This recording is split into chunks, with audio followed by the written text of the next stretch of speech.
Hey, did you see that insane video of that lady fleeing from St. Pete police? Holy crap. And then she claimed she was like with the CIA and everything. Yeah, Andrews pulled all the audio on that thing, man. I was watching that video last night, and I'm like, holy crap, that's the best thing I saw on television last night.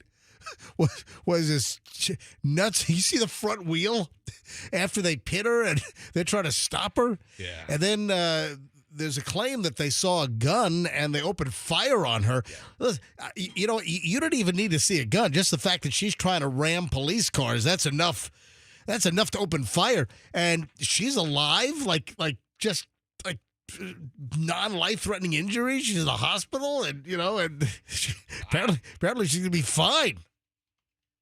Apparently. Holy, just nuts. What were we going to say? Oh, apparently, yeah. I saw the shooting video, and it was crazy. I'm trying to pull it up right now. Well, good. Yeah. Well, thanks for pulling it up. I pulled it up last night. Yeah, it was fantastic. We'll get into more detail on this a little later on here on the MJ Morning Show. So you don't have to rush into it right now. Hey, I'll tell you right now that I didn't see her age before. Do you know how old the woman was? Oh, like 60-something. Yeah, 65. Yeah. Isn't that a little old to be getting shot by police? I mean, when you say, police shot, somebody, or somebody, there's a police altercation and guns were drawn and somebody, got shot. You usually think of somebody like, I don't know. My age? 19 to 49, right? Yeah. 65 is a little on the... To be fleeing cops, getting pitted. I mean, I would say, if you take all the stats of law-breaking drivers, maniacs, and that flee from police, if you take all the stats on the age of drivers that have had the pit maneuver performed on them by law enforcement, this lady in her 60s, 65 years old, she would be on the high side of pit maneuver recipients, is what I think you're saying, Fester. Is that it? I mean, does she still get her Social Security check while she's in jail?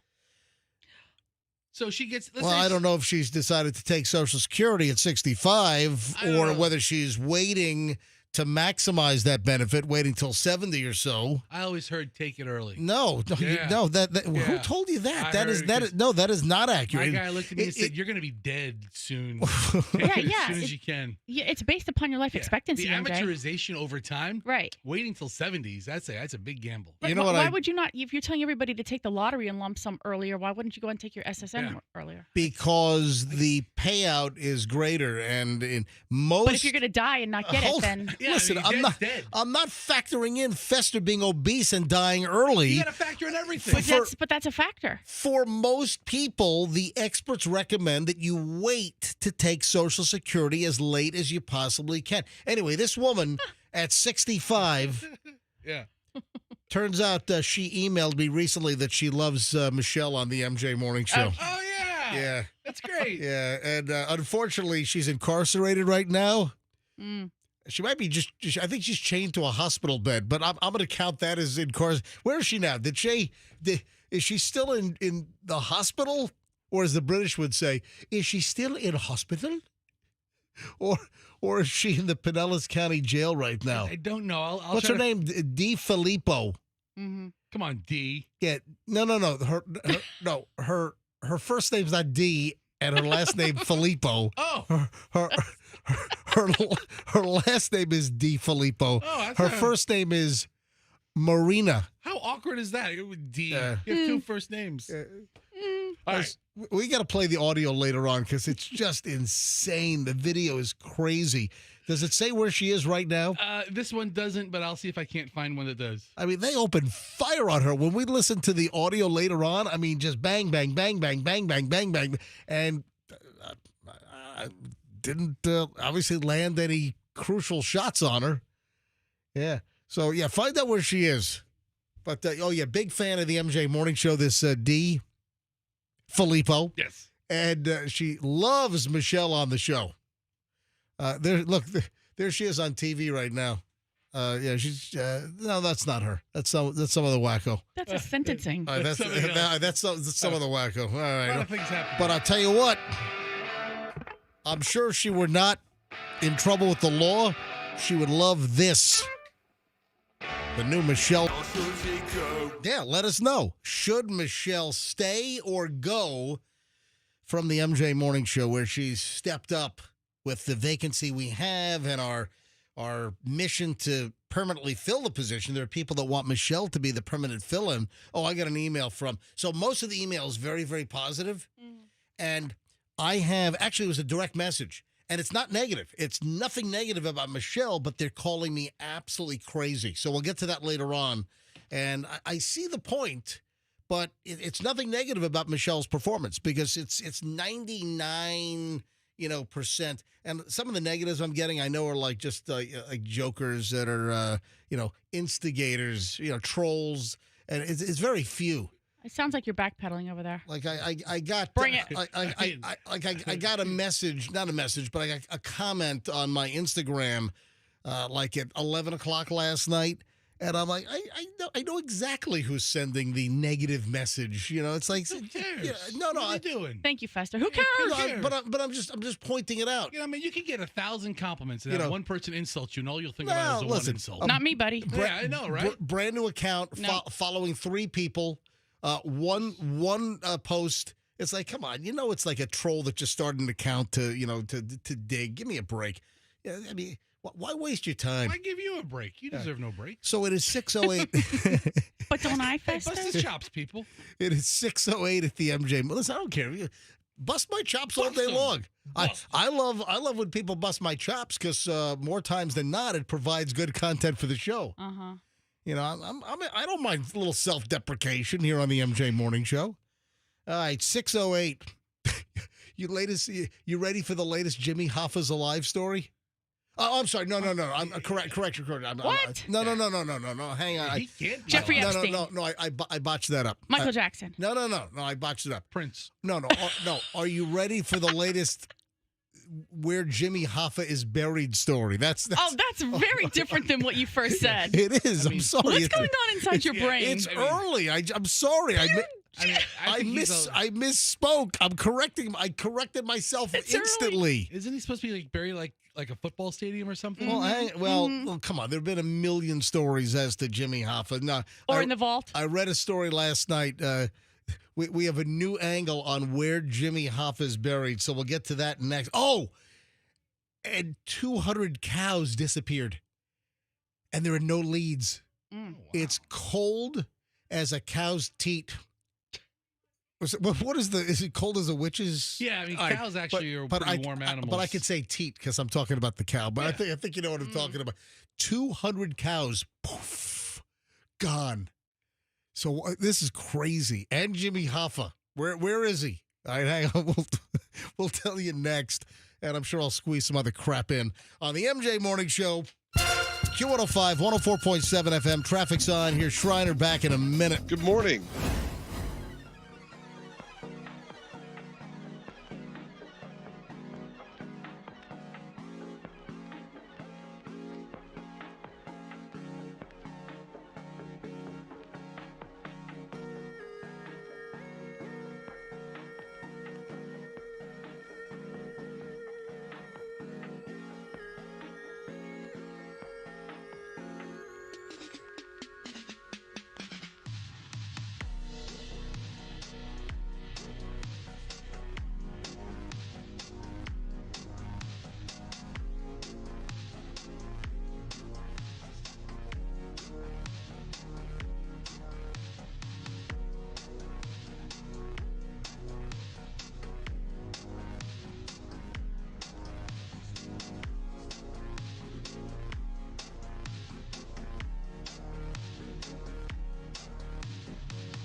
105, 104.7 FM, MJ, Fester, Michelle in the house. What are you saying? You're having a conversation with Michelle about you just saw someone nude in the hallway? No, that's not what I said. I thought you just said that you saw somebody like topless in the studio or something.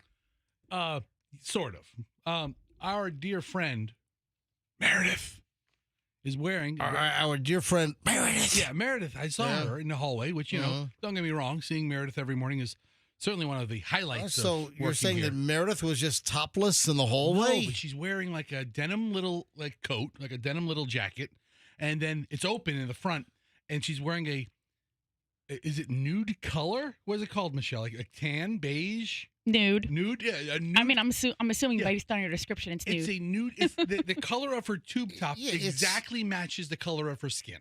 That's called Nude Fest. Okay, that's why, skin tone nude, yeah. I don't wear skin tones. Yeah. So I see her from a distance, like, maybe 25 feet, and I just see her out of the corner of my eye, and I give her a glance, and then the glance turned to a... And it was a little like a Scooby-Doo. Yeah, and I kind of hooked my neck back, and it was a little... Zoink, Scoob! Meredith is naked in the hallway! And I'm like, don't see this every day. And because you don't, I'm going to at least, take it in. Did you inquire? I did. And Did you, go closer to see if... Well, she's walking toward me. Yeah. So it's, becoming more and more real as she gets close. This whole thing's happening in, nanosecond time. And she's getting closer to you. You're not getting closer to her. I'm frozen in place. There's a look that I've seen where some women, and it's mostly, the celebrity types, that they're out and about and they're wearing just a jacket and they're nude underneath, and the jacket just covers, and sometimes they even tape it onto their boobs, so it shows just enough but not everything. Celebrities like Meredith. She's a pretty big star. All right. Anyway, it was an unnatural double take, which I don't think I've ever done with her. And I see her almost every day, and so I had to say, hey, did you do a cartoon double take like a... they have a sound effect. Yes. For the Hey, Andrew, do me a favor. Go to YouTube quickly and just type in sound effect cartoon double take. And there's a sound for the cartoon double take where the cartoon character does the head turns. Yeah, there's a definite Hanna-Barbera, like a swiping sound, like a cartoon double take that we've become accustomed to. Andrew, see if you can find you got it. Hold on a minute. Let me bring up my audio from Andrew's producer room. Okay, go ahead and hit it, Andrew. There you go. Those are just start from the beginning. Just let it run. What happened to there you go. Oh yeah, that's the double take sound. So that's what you did. You did a woo, right? It's not natural to have, an ogre of a man. Maybe it's natural for her, but I don't naturally do double takes on anybody, especially friends. Right. And I had to say, hey, sorry for the double take. I got to move on to Jimmy Hoffa and 200 missing cows. All right. Okay. So the mystery still pervades. What happened to Jimmy Hoffa? Yes, I've been wondering about that. Remember the Irishman movie, which hit Netflix? Yeah, I enjoyed that. A lot of people thought it was too long and boring. I love that genre. Just ask Michelle. I never watched it. I have a thing against Irish people. Stop it. Yes, I'm Italian. There's a thing. Right. We're all friends. All right, listen. So Jimmy Hoffa, it's one of the big unsolved mysteries in American history. What happened to the Teamsters boss? Well, you ready for this? News report yesterday on Pix 11, WPIX, Channel 11, New York City. 93-year-old New Jersey attorney Chris Franz Blau says a witness has recently come forward and told him exactly where Jimmy Hoffa's body was dumped. Franz Blau was an attorney for the Teamsters when Jimmy Hoffa was president of the Teamsters Union. He tells Pix 11 News New York that a man named Jeff saw men in two cars pull up on the property where his father was excavating for a new building near the Pulaski Skyway. And that's in New Jersey, just outside of Manhattan.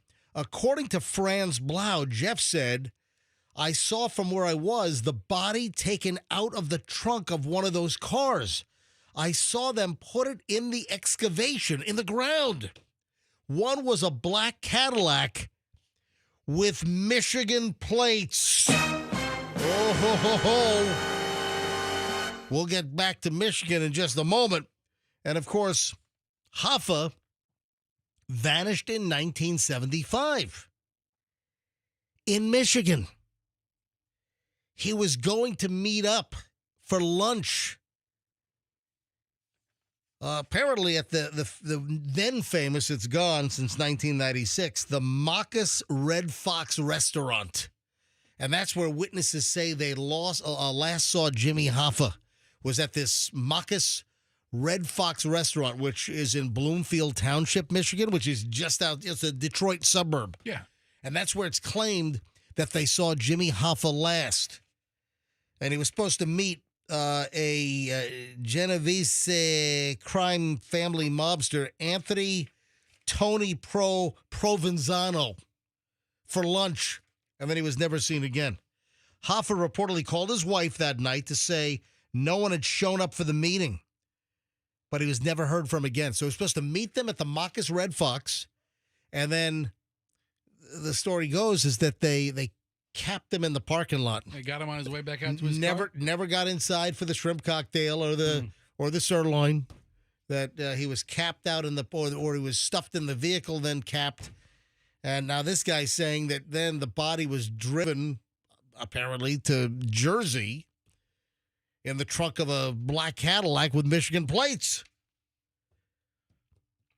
The FBI previously searched an area near the Pulaski Skyway, found nothing. Franz Blau said the area that Jeff pointed out is different from where the FBI searched, and added it has a point, and he's buried right in that point.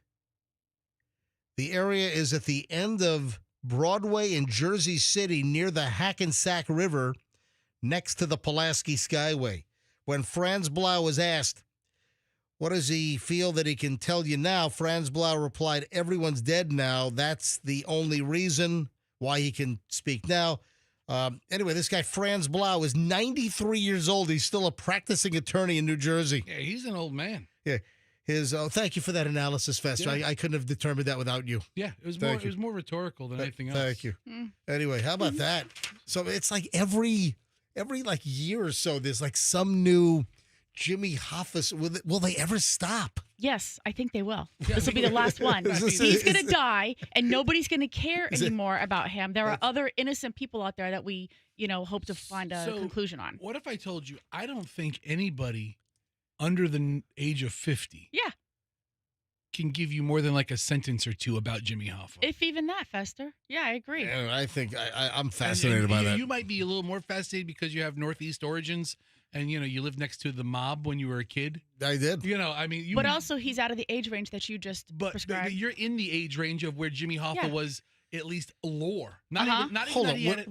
When Jimmy Hoffa disappeared in 1975, I was 9. Right, yeah. So I was 9 years old. But you were in the age range of his time. But I did witness a mob takedown out of my parents' master bedroom window when I was like 6. So you have a hyped up sense of interest in this type of content. Plus, that I also love the mobster movie genre. That's what precipitates this. Yeah. The fact is, Jimmy Hoffa has had absolutely no impact on any of our lives. No, exactly. But still, I love a mystery, all right? All right, listen to this. Speaking of mysteries, holy crap. 200 missing cows gone, poof, without a trace. Oh, what the? I'm waiting for the alien abduction. Yeah, they were all brought up. The aliens wanted some ribeyes. Yeah. All right, so this is crazy out of Olathe. Kansas? No, Colorado. Ooh. Seriously. Is Olathe? I don't know how to pronounce it. So, but it is Colorado. The first report was filed just before Thanksgiving. 29 cows and calves, a rancher told the state agriculture officer, did not come home. 1 week later, 3 more reports from 3 other owners, 46, 38, 31 head of cattle, gone. 3 days after that, rancher Kelly Birch alerted authorities she counted her herd and she was 43 cows short. That's a lot of cows. It is. So they're obviously getting picked up somewhere along the grazing trail, right? Are they? No. Are they? Nearly it's a total right now of 187. 100. How do you make 187 cows disappear? My God, this is crazy. Ranchers and local authorities suspected they might have a modern-day case of cattle rustling. Well, I mean, that's the first thing that you think about. That's a lot of meat to move. I mean, how many trucks do you need to have, someone stealing 31 head of cattle, 46? How many cows can you get into one of those, those tractor-trailer cattle movers? Probably about 40. No, you can't get 40 in one of them. I don't think so. Anyway, I was just fascinated by this. I'm leaning more toward aliens. Me too. Yeah. I want to lean toward aliens, but something tells me it's just disgusting thieves who are stealing these poor animals and butchering them and using them for whatever purposes. Yeah, I just thought it was fascinating. How many did you say we're missing? 187 at this point. So if we get into numerology, right, you can add the 1 and the 8 and the 7. Yeah. And what do you get? 16. And then you add the 1 and the 6. Yeah. 7. You get 7. 7 is a very mystical number. No, 7's a lucky number. No, it's evil. 7's not evil. I'm looking at it right now. Really? Yeah. Lucky 7s. It's mystical significance. So the 187 missing cows worth about $400,000. Ooh. Yeah, it's a lot of capital. That adds to the mystery. I'm just wondering if there's good marbling on some of these cows. I'm just thinking of just a prime ribeye. I mean, think about it. With perfect marbling, medium rare. Give me some garlic mashed potatoes and some broccoli on the side. I think if you read the article, it said most of them were calves, right? So I don't think that. Veal. You know what? A veal chop. Oh, nice. A veal chop. Oh. I'll have a veal chop. Yeah, Let me pound my meat. These cows. Michelle, I'm pounding my meat. That's how you make a good veal chop. You pound it thin, is what you do. These cows sound delicious because they're pasture fed. It's not like they're in some No, you don't want corn fed. You want grass fed. Corn fed. Yeah, that's the cheap way out. Big old Cargill pen their whole life, and then you just get knocked and you chopped. Absolutely. All right, 6:33 at the MJ Morning Show. I just love a good mystery. Jimmy Hoffa and then missing cows. You see the theme I did there? All right, it is 6:33. We'll do early morons in the news next. And we got a nice pile of morons in minutes, so don't move. Hey.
It is 6:41, and the Morons are on.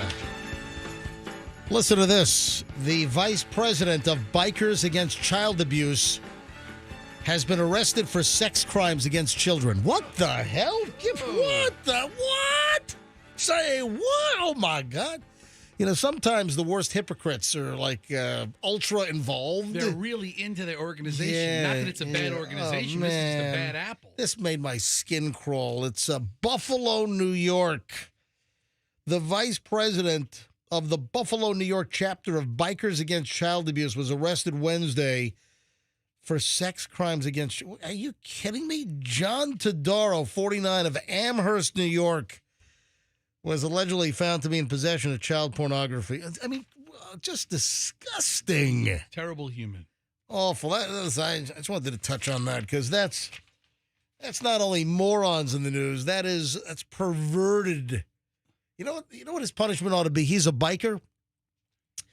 They ought to get him up to like 70 miles an hour on his bike and have him hit some like road obstacle so he's tossed off. And he has just a nasty case of quarter-mile-long road rash. You know, I mean, if you really want to just deliver the appropriate justice for this guy, leave him to a biker gang. Mm-hmm. I mean, you know, well, he isn't a biker not anymore. club. Nope. Not anymore. Yeah, he has been ostracized. Yep, I bet. Yeah, he's no longer their friend. Nope. And let them self-justice this. Let's come back to Florida now. Villages News, gotta love them. They're good for a couple of stories a week up there in the villages. Yeah. Driver of noisy Camaro. Noisy Camaro. Okay. Gets pulled over and calls 911 while he's in the car getting pulled over. All right, listen to this. The driver of a noisy Camaro dialed 911 after he was pulled over by a cop. Javon Antoine Baker, 22, and was driving a silver Chevy Camaro this past Sunday on U.S. Highway 27 up in the Villages, according to the Villages News, when he was pushing the accelerator, making the exhaust emit noise louder than 25 feet away, according to the arrest report from the Lady Lake Police Department. All right, so he was revving his engine? Or it's just making exhaust noise. Or, you know the ones I hate? Those, like, gunshot popping exhaust noises. Have you heard the one? You know what I'm talking about? Yeah, I don't think of a Camaro when I think of those kind of sounds, though. No. I think of like a robust, roaring engine. No. Well, first of all, Camaros, some Camaros have, like Corvette engines. Yeah. Corvettes don't do the popping sound, do they? Those are modified exhaust, Fester. Okay. It's not factory exhaust. No, I take it right off It's it's the modified exhausts that are making the really loud. Remember back in the 90s, the giant coffee can sized exhaust. Yeah. Remember all those? Yeah. And that was the idiots running around with blue headlights. Remember that crap? The coffee can exhaust and the blue headlights was like a big mid-late 90s deal. I still see the blue headlights from time to time, though. That's illegal. Yeah, it is. It is.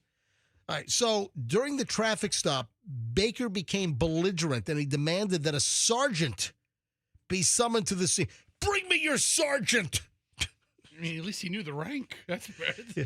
Baker said he wasn't going to jail and then dialed 911. He was warned that he would be making a non-emergency call to 911, which is also against the law. So the cops, yeah. How's that against the law? Well, you're not supposed to clog up 911 with a non-emergency call. I mean, it's not enforced much, but there are some cases occasionally. Baker was ordered to get out of his car, but despite numerous requests, he would not budge from the Camaro. This guy's doing everything wrong. He was removed from the vehicle physically, arrested on charges of misuse of 911, resisting arrest. He was booked into the Lake County jail, then released on a $2,000 bond. Yeah, he was also, listen to this, he was also arrested a couple of years ago in 2023 for allegedly swiping money from the Jackpot Casino in Tavares. What casino? There's no Indian casino. What's the Jackpot Casino in Tavares? I don't even know where that is. Tavares is like in Lake County, isn't it? Yeah, it's up in that zone. I always associate Tavares with like Mount Dora area. Maybe I'm wrong. Can you look up the Jackpot Casino in Tavares? What is that? It can't be an actual casino. It's not like Seminole Hard Rock in Tampa or down in Hollywood. So from last month or maybe a month and a half ago, 2 illegal casinos shut down in Tavares. So it's not like it's... Oh, man. It's not... I'm looking at it, and it looks like it's in a back room of... Is one of them the Jackpot Casinos? I typed in Jackpot Casino in Tavares. Yeah. The Florida Gaming Control Commission has announced the closure of 2 gambling facilities in Tavares. The commission said that its agents partnered with the Tavares Police Department, shut down the Jungle Hut. That sounds like a good time. And Lucky Arcade. I don't see anything about Jackpot Casino. Maybe they changed their name. You've had some of those stories locally where they have these storefronts and they have like gambling machines set up. Now, yeah, they're not like the regular slots, but it's still a game of chance. Yeah, the odds are against you. Anyway, so what a schmuck. And people that. And it's always like folks that like have illegal crap in their car, or they're wanted. They always have things wrong with their cars, like broken taillights, or they're speeding, or something's busted, or their exhaust is catching the police attention. All right, morons in the news. All right, 6:48 at the MJ Morning Show, and the morons are not done yet. Nope, the morons roll on. Listen to this. Don't you love folks that they spell out like their legal demise? Don't you? You write everything down. You keep a diary. Check this one out. This woman's from Minnesota, Vanessa Guerra, 30. Guess what she writes in her diary? A journal entry, diary, whatever you want to call it. Dear Diary, Today, I murdered my in-laws. You know, you're pretty close. Well, today was a good day. You know, you're not far off. I had sushi for lunch with a new friend. Listen. Then I went home and strangled my dog. What Oh, happened? Fester, stop it. Well, it's not quite that bad. I hope tomorrow's a better day for my dog. It's not quite that bad, but listen to this. Minnesota woman confessed in her personal journal that she, quote, totally stole a car today. Dear diary, I totally stole a car today. LOL. Yeah. She pleaded guilty earlier this week to a felony charge, according to court records, appearing in district court. Vanessa Guerra, 30, copped to receiving stolen property in connection with the theft last year of a 2004 Ford Freestar van. You know what? I miss the Ford Freestar van. You know what? I mean, for a minivan, it wasn't sporty looking or anything. It didn't look like a Honda Odyssey or something like that. But boy, it was an efficient vehicle. Yeah. Good times. When was the last year they made the Ford Freestar? I don't know. It sounds like I don't know. You know, the Chevy Astro van, that's another one. Yeah. I miss the Chevy Astro van. You know what? So do I. Whenever I think of Chevy Astro van, I think of the entire roof being ripped off of the Z104 van in Virginia Beach, Norfolk. They had Astro vans? Yeah. So we had an Astro van. This is like late 80s. We had a Chevy Astro van with the Z104 label on it, the logo, I should say. And it was the remote van. And it had that huge aluminum telescopic microwave antenna. It was called the Martys? It was like a Marty, but not the mast. Yeah. The mast it got extended in order to shoot the signal so you could do a live broadcast. So you do a live event from some car dealership, and our promotions director, what was her name? Mary Ann, was driving from the scene of a car dealership and had forgotten to lower this 30-foot mast. That's great. Tangled up a couple of traffic lights, but then eventually ran into an overpass. Mast. You've seen the live trucks, just like the TV live trucks. Yeah. A lot of radio stations used to have those for remote broadcast. And she hits an overpass and peels the whole freaking roof off of the Chevy Astro van. I mean, it was like $40,000 in damage or something with the damage. It was more than that because of the vehicle, the damage to the equipment, everything. Not cheap equipment. Oh man, that's good stuff. Anyway, so a judge set Guerrera's sentencing for July 21st. Ordered presentence investigation.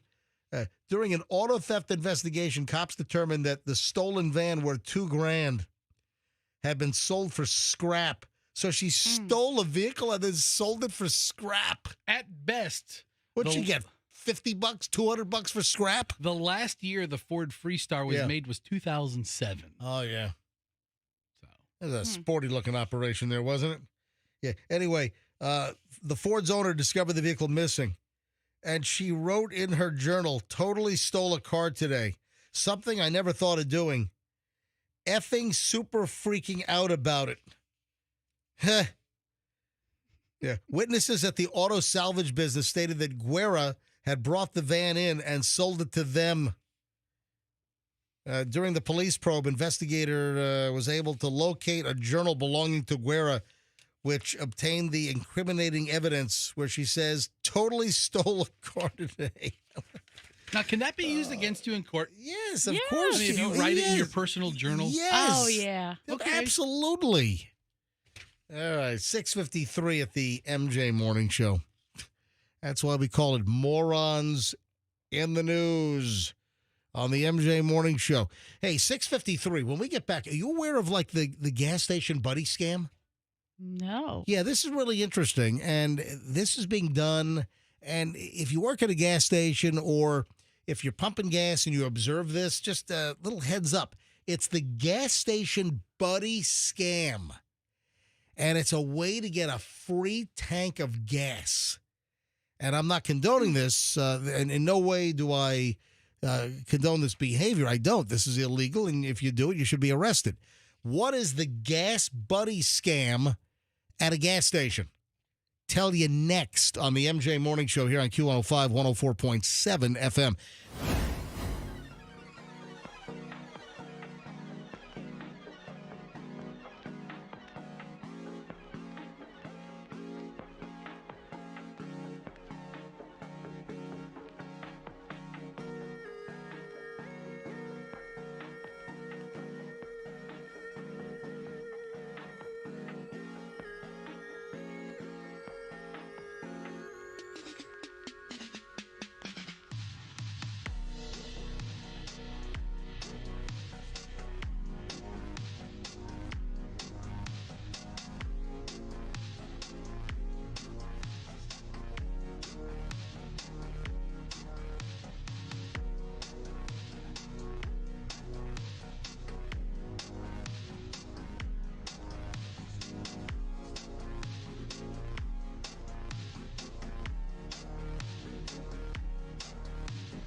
friend scam.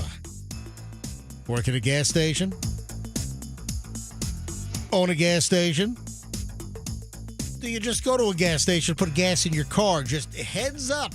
You know, it's like the more you know. You know, it's good to be informed. Just knowing what's going on in the world around you. And when I say the Gas Buddy scam, it's got nothing to do with the app. You know, Gas Buddy. Yeah. You know, what's that guy's name? Patrick DeHaan or something, so right? Gas Buddy is his website. Yeah, Then there's an app called Gas Buddy. Yeah, but it's the same thing. No. You do. He's behind Gas Buddy? Yeah, yes, that's all his operation. Yeah, it's the same name. I had no idea. It's all the same thing, absolutely. So that is a good operation. So Gas Buddy, and he spends time down here. The guy that runs Gas Buddy spends time here. Now, in no way when I talk about the Gas Buddy scam, I'm not talking about the good website and the app to help you find the best price on gas. So, yeah, Gas Buddy, same deal, dude. What do you think? You got a website and an app, and they're named the same thing, and they're not the same? I thought it was like Bud. Did you take dummy pills? What's going on over here? Well, I took some dummy pills for Gas Buddy. All right. No, so the Gas Buddy scam has nothing to do with the good app and website to find cheap gas. No. The Gas Buddy scam is when two friends work in tandem to rip off a gas station. Can you call it something different than not to besmirch? The Gas Pal. Gas Pal scam. Gas Friend scam. Gas Pal. I like Gas Pal. Gas Pal. Gas Pal. All right. Yeah, it's a hard G. I got to say the G. So listen to this. This is a big gas scam. And this is being perpetrated around the country. I'm sure it's happened locally. So what exactly is the gas station Gas Pal scam? Somebody goes inside the gas station, puts $50 on a pump, but the car was not parked in front of the pump that they claimed they needed the $50 on. Okay. Another car pulls up to the pump that was supposed to be activated for the $50 that the person walked into the gas station to get the gas. Another car is there, not the person that walked in to put in the $50. The original buyer then goes back to the store and says, "Oh my God, somebody just pumped gas into their car. I came in and gave you the $50 and somebody just pumped." So let's say they walk in, I got $50, and you give the pump number. Another car takes that spot, pumps the gas. Then you go in and say, "Some other car just pumped the gas." Does that really happen? Yes. This is a scam. It's happening. I'm sure it's happening locally. I'm sure some people have tried to pull this off. That's a lot of theatrics. So the person goes back inside, tells the cashier what happened, and claims that he's confused. And, oh, my God, the pump numbering's confusing. Was it pump 4, pump 6, pump 5, pump 2? I'm confused. I'm all scared and confused. I'm scared. So, I mean, you're almost better off just to act like you gave the wrong number. Or you say, 50 on 8, and you pull up at 7, and then your buddy gets 8, and then you're like, "Hey, I said 50 on 8 right there. There's the blue card." No, that's 7, sir. Then you've got the two pumps, you got the two sides, you got the 6 and the 8, you got whatever the deal is. All right, so this might seem like a simple mistake. No, this is in tandem. The two cars involved. This is all a coordinated gas scam racket, and they fake the confusion, they take advantage, and they end up getting 2 tanks of gas for the price of 1. So these scammers, they work on the premise that the gas station manager will allow the original customer to fill up without paying, believing they already covered the first tank, which was ripped off, but they're friends. They're working in tandem, so you get a free tank of gas out of this Gas Pal scam. So why don't they just call the police off? Call the police. They should.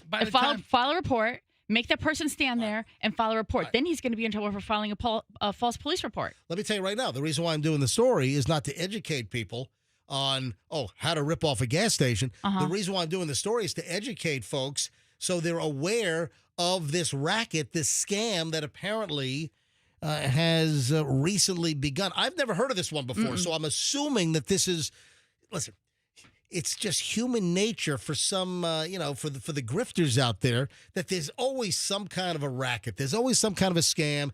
Everyone's always trying to pull some kind of a hooty-hoo, dealy deal. And people are always inventing this crap. This just seems pretty elaborate. I mean, hey, Fester, why don't you follow me to the gas station today? So I'm going to have $50 in cash that I'm going to tell them I'm going to put the gas in my tank, and you're going to put it in your tank, and then you're going to drive away. That $50 tank of gas only going to cost each of us $25. It is simple. It's fairly low stakes. It is not an elaborate. This doesn't take a lot of planning. They have cameras. But this is easy to pull off. Also, you go there during the busiest time of the day. Who's really checking? I mean, are the employees making $9 an hour? Do they really give a crap? I would just say to them, call the police. Gas stations are like ripe for fraud. You got the skimmer devices where they put on the fake credit card skimmers, and they have a camera to then see your PIN number in many cases. So or they're just ripping off your credit card number. I've all but stopped putting my credit card into machines. If it doesn't have the tap pay, You know, where you hold your phone up to it or you hold your card up to it with a chip and it reads it. But yeah, I'm super, especially at gas stations.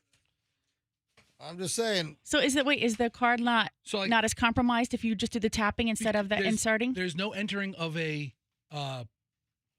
PIN code because it just approves it. And then you don't scan in. The scanner doesn't get your card in because it reads that magnetic strip. I never thought about that. So Fester, I go up to bed last night. You go up to bed last night. Okay. I was downstairs finishing my preparation for the show. Yes. Yeah. I go up to bed last night. Michelle is already under the covers. Yes.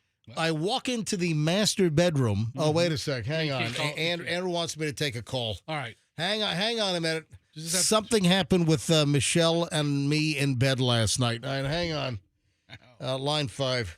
Hi, good morning, MJ Morning Show. Tommy, welcome to the broadcast. What can we do for you, Tommy? Hey, good morning, MJ. A long-time listener from the 80s in New York. It just happened to me about a month ago, and I just couldn't believe it because the owner was involved. It was on Curlew and 19 in Palm Harbor on the northeast corner. Okay, well, this gas station is catty corner to Home Depot. What happened? I pull in, I get out, I go inside. I said, let me have gas, pump, blah, blah, blah. And I go back outside, and there's a guy pumping gas, and my pump is not going on. So I went back inside. I said, the pump is not on. He says, yes, it is. It's on right there. So the guy's filling up on my pump. He goes to leave, and I walk out of the gas station. I go to his window. I said, whoa, where are you going? I said, I just paid for that gas. I said, did you pay for that gas? He said, no. I said, and I seen his license plate was disabled. So, I'm from New York, and I'm from where you on Hollis. Would you disable him even more? Yeah, that's what you do. No, I would have disabled him more because I'm more. Yeah, I'm just like Festa in that area of the family. Yeah. And I went back inside. He said, "Oh, sorry, sir, you did." And he had to be involved, so I had to pay another $30. I was out like $60. Well, what? You should have called. You should have called the cops. Tommy, hold on. I was in a rush, and the guy in the car. I mean, if I would have, like you said. Well, hold on. What are you suggesting here? Hold on, Tommy. Tommy, hold on.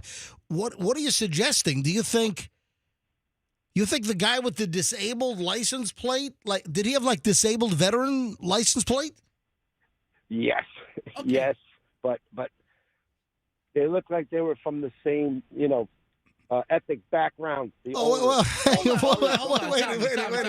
there and watch it. I'd like to stand there. I didn't have enough time to stand there and watch this go on. Tommy, because, we're from New York. But Tommy, all right, hold on. Fester wants to interrogate. Hold on. Tommy, so far, and I love you, but so far your story has more holes than Swiss cheese. Yeah. Let's say you get $30 on pump 6. Were you not parked in front of pump 6? I can't hear you, Festa. Okay. No, hang on a minute. Andrew does not have the buttons punched in. Hold on. Hang on a minute. Let me. Go ahead and say it again. Tommy, I love you and I appreciate you calling in, but your story has more holes than Swiss cheese. Honestly, you go into this gas station. You say put $30 on pump 6. Aren't you already parked in front of pump 6? The owner puts. I said, yeah. I go in. I said, you didn't put it on 6. His friend pulls up. He put it on 7. And when I went back, hold on. So you're claiming that? Hold on. You're claiming that the gas station operator was in cahoots with the guy with the disabled veteran license plate? Yeah. Yes, they are. And this is the way for the store owners to get double money out of you. Tommy, listen. That just seems a little far-fetched to me. All right. Today, we're going to rip off all of our customers. We're going to find some sucker and activate the pump next to him. And all my disabled friends are going to get free gas. From the same ethnic group. Yes. Only Italians. Only Italians can come to Fester's gas station. No Irish? No Irish. The milk and the cream from the stores, right? Only the Italians. Tommy, I don't know. Tommy, it sounds a little off. I'm sorry. Yeah. I can't believe the gas station owner or the gas station operator is running some kind of racket, and their friends are just standing by and they're ready to take you for for a sucker. I don't know, Tommy. Yes. All right, Tommy, have a nice day. That Palm Harbor gas station wins most gallons pumped in a year. How do they do it? Was that Tommy just trying to get on the air with a... Sounds like Tommy doesn't know how. I don't know. Tommy. No, he's a longtime listener. He had a story in kind to share. Yeah, he sounds like he doesn't know how gas stations operate. I don't know. What did he say? US 19 and we were just there at that corner. Okay. We were just there. I wonder if it's the gas. What do you say? North? Yeah. Yeah. So wait a minute. That's where all the people are cutting through the gas station part. Remember, I pointed that out. Yes. I pointed it. So Michelle, what was that? That was Friday night. Last Friday night. Michelle and I went up to Massimo's and had a phenomenal dinner at Massimo's up in Palm Harbor. You know, right behind the Outback off of US 19, and. That's the way I usually go. I usually take the Courtney Campbell. I turn on McMullen Booth. I then head up to Curlew. I turn on Curlew and then make a right on US 19. And right there, for whatever reason, at Curlew and 19, if you're going west on Curlew, and just before you get to 19, why the hell is it taking them it seems like years to get the right turn lane back into operation? I don't know what the hell they're doing there with the construction, but just get the freaking right turn lane. So what's happening, the people on Curlew and 19, they're cutting through the gas station to avoid the huge line because the same lane that needs to turn right is also a straight lane now because they have the whole right turn lane closed off for it seems like 2 years or something. So people are cutting through, and I pointed that out, that people are cutting through the gas station parking lot, and that's the gas station this guy's talking about.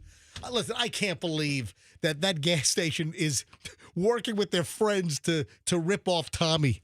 Sorry, Tommy, I'm just not buying the gig. He's a target. Anyway, what was I saying about Michelle and I and you're in bed situation in the bedroom? And you went up to bed and she's under the covers. All right, I go up to bed last night, just finishing up some prep downstairs, and I go upstairs. Take my RGPs out, my rigid gas permeable contact lenses out. Just do some before bed preparations.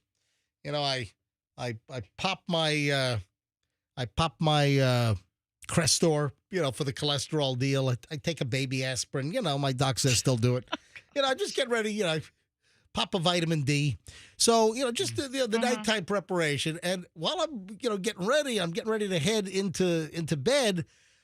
I'm hearing Michelle just laughing her ass off in the bed. That's your impression of your wife's cackle? Yeah, exactly. What was she laughing at? Apparently some videos that you sent her of grown men in Barbie car races. Yeah. And that you and your daughter, you sit around watching grown men riding down steep hills in Malibu Barbie cars? All right. First of all, while my daughter enjoys it, the number one fan is Hudson. It's your son. My okay. son. So we were talking. I thought Michelle said your daughter. We were talking about something yesterday in the studio about videos that the kids watch or things that we try to because YouTube it's legitimate entertainment. We watch long form videos of stuff. Hudson loves police chases. Right. Yeah. He loves car crash videos. Yup. He loves a creator called Daily Dose of Internet. Right. And he puts out a very good product every couple of times a week. And he loves Barbie car racing. We watch all of the Red Bull videos of their Flutogs and stuff. He loves all that stuff. Yeah. But none is better than Barbie car racing. And if you haven't seen it, you have to look it up. So are those the little car, the car that 3 and 4 and 5-year-old girls can get into? Is that the Malibu Barbie car? Well, that's the most famous one. I mean, they have every kind. You go to Walmart, they have 20 different kinds of battery-operated cars. These videos entail grown-ass men getting into these little cars and going down steep hills on like a course, and they overturn. They go tumbling. Yes, it's downhill racing. There is no center of gravity at all in these on these cars, and these guys are going super fast. I mean, they blow the brakes out, so there's no brakes on these. So Michelle said that it's called Violent Barbie Jeep Racing or something. There's all kinds of names, but Barbie Jeep Racing is what it's called, or Barbie Car Racing, or Barbie Jeep Racing. And there's different tracks. Some of them are really, really earthy. Other ones are like grassy hills. But some guys are doing the smart thing, and they're wearing helmets. And But wait a sec. When they tumble and crash, and sometimes the cars break apart, then the guys grab the car and then run and drag the car to the finish line. Well, to get the credit, some part of the car has to pass the finish line, and each race has different rules. Man. But we've watched hundreds of hours of this. Look at the crowd. And Look at the crowd. Where is one near us? Fester, you got to find one near us. We don't have hills to do this. I think they're based out of Texas. You know, you have to go to, if you want to do like Barbie downhill adult idiot racing, you got to go to like, like Zephyr Hills? No, Spook no, Hill? like, in the middle of the state? crap, no, Claremont. Yeah. Claremont's got hills. The hills aren't this dramatic. I mean, you have to go. This is something like in North Georgia. I got to take a break. Anyway, so Michelle's laughing hysterically in bed last night. Yes. At the Barbie car adult racing downhill and wipeouts that you sent her. Everybody listening, when you're home tonight, just type in Barbie car racing, think of me, and you will laugh your ass off. All right, just like Michelle. All right. 7:20 at the MJ Morning Show. When we get back, we start an hour and 20 minutes of nonstop. MJ, are you aware of what's going on with this Minecraft movie, how people are destroying movie theaters? This movie, Julian sent me a bunch of videos. Movie theaters are getting wrecked. Yeah. Hold on. It's all because of the Minecraft movie. I want to talk to like theater employees to find out what the hell's going on. And then the attack of the Hawks. Now, Michelle, you're going to have a lot to say about this. This didn't happen at our house. Attack of the Hawks locally. You got to hear this. Next and a whole lot more. I mean, tons more. Crap loads more. Next on the MJ Morning Show here on Q105, 104.7 FM.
7 rolling up on 728 MJ Morning Show. Here we go. 1 hour and 20 minutes of nonstop MJ. And of course, you always get more.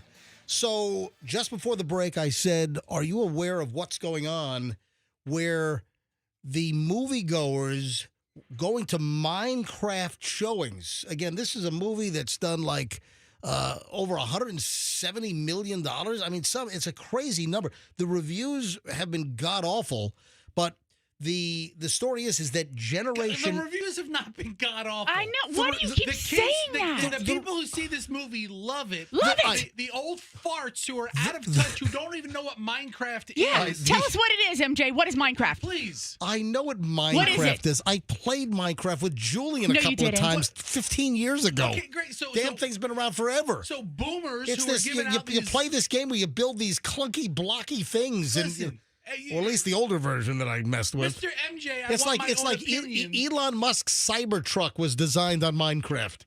It's too angled. Okay, you need to stop saying that the reviews say it sucks because it's done infinitely better in reviews and revenue than many other movies out there that you would love. Michelle, I'm just saying that the critics' reviews have not been kind to Minecraft. Who cares? Dude, But FTC. The box office has been well outperforming the reviews. That's what I'm saying here. Listen. Why don't you That's not what you said. Hold on. Redo the whole thing and say the number one movie in America right now with 150 some odd $million in box office revenue, the Minecraft movie, which I have not seen and haven't formulated an opinion on because I'm MJ. Then now do it. Yeah. Don't say which the reviews suck. That's not true. I'm saying that the bulk of the reviews were not good from the movie critics. That's all I'm saying. Who cares what critics think? Yeah, FTC. Yeah. F the critics? Yes. Yeah. Or the Federal Trade Commission. You know, both right about now. But I don't care what these old critics. I stopped listening to movie critics. I stopped. I do not listen to movie critics at all. If I want to see it, I'll see it. All right, let me just do the damn story. So it turns out that what's driving the box office is Generation Alpha.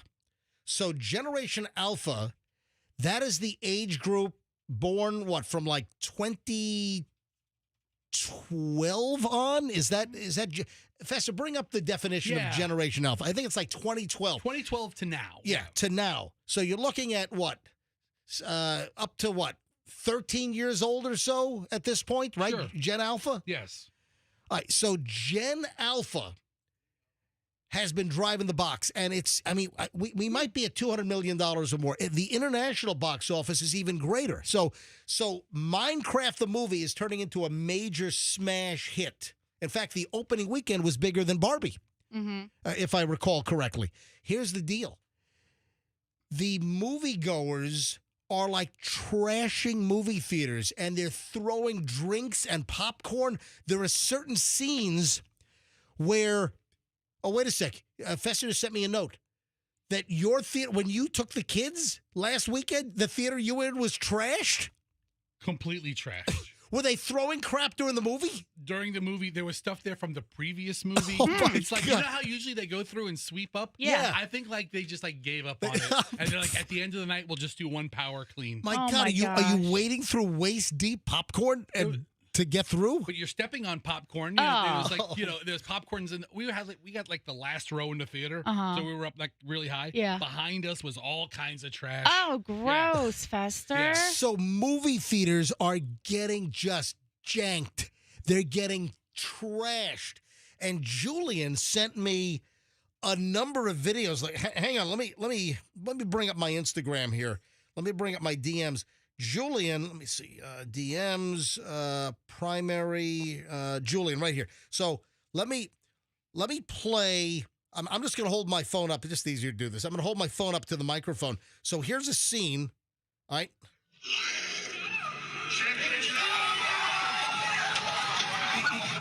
You hear they're going, oh! So there are certain things in the movie. So in this scene, it's like the Frankenstein-looking blockhead guy Behind the chicken? Yeah, and it looks like Jack Black is in the boxing ring or something. Does that sound familiar? Yes, there was a boxing ring scene. So and there's like some block-headed, like young Frankenstein-looking thing. He comes out. Yes. I mean, the theater erupted when like a pig walked by wearing a crown. So I don't know what. Is this like, how do you know what the activators are where if you're a Gen Alpha moviegoer where this is your cue to destroy the movie theater? So like when they finally encounter the Jack Black character, he says something, and I don't know what it means, but he says like, I am Steve, right? And that line, I am Steve, or I am Steve, whatever he said, was the first time during that movie the whole audience just erupted and clapping. And I'm sitting next to Hudson, who doesn't know what's going on, because, you know, and my daughter's on the other side of the theater. I'm like, what the hell just happened? So 5 or 6 times, the whole theater erupted in loud applause. So Julian sends me numerous clips of people rolling video inside Minecraft showings in movie theaters, and like dozens of people are flinging full buckets. I mean, like $12 buckets of popcorn. They're flinging them all over the place. And then the videos that Julian sends me, then they show the aftermath and what the theater looks like. Yeah. And every square inch of the floor is covered with popcorn, like 2 inches deep, all over the damn place. Sounds like a great time. You know what I want to do here? I want to go to phones here quickly. Anyone listening right now, have you been in a completely trashed movie theater during Minecraft? So if you're a parent, if you're a kid, if you're a movie employee, if you work at AMC or Regal or, you know, whatever, do you work at a movie theater? Are you a manager? Are you a parent? Are you a kid that participated in trashing a movie theater? Let's go to phones on this. Call up and just fill us in. What are the activators? How do you know when you're supposed to, in unison, throw 200 buckets of popcorn all over the damn movie theater? You're just always on hot standby. All right, 800-990-1047. That's how you get in. Call us now and tell us about your Minecraft trashed movie theater experience. And there are tons of videos that are popping up on social media. All right, 800-990-1047. If you experienced this, if you did this, if you have to clean this up, call us. 800-990-1047. 800-990-1047 is how you get in.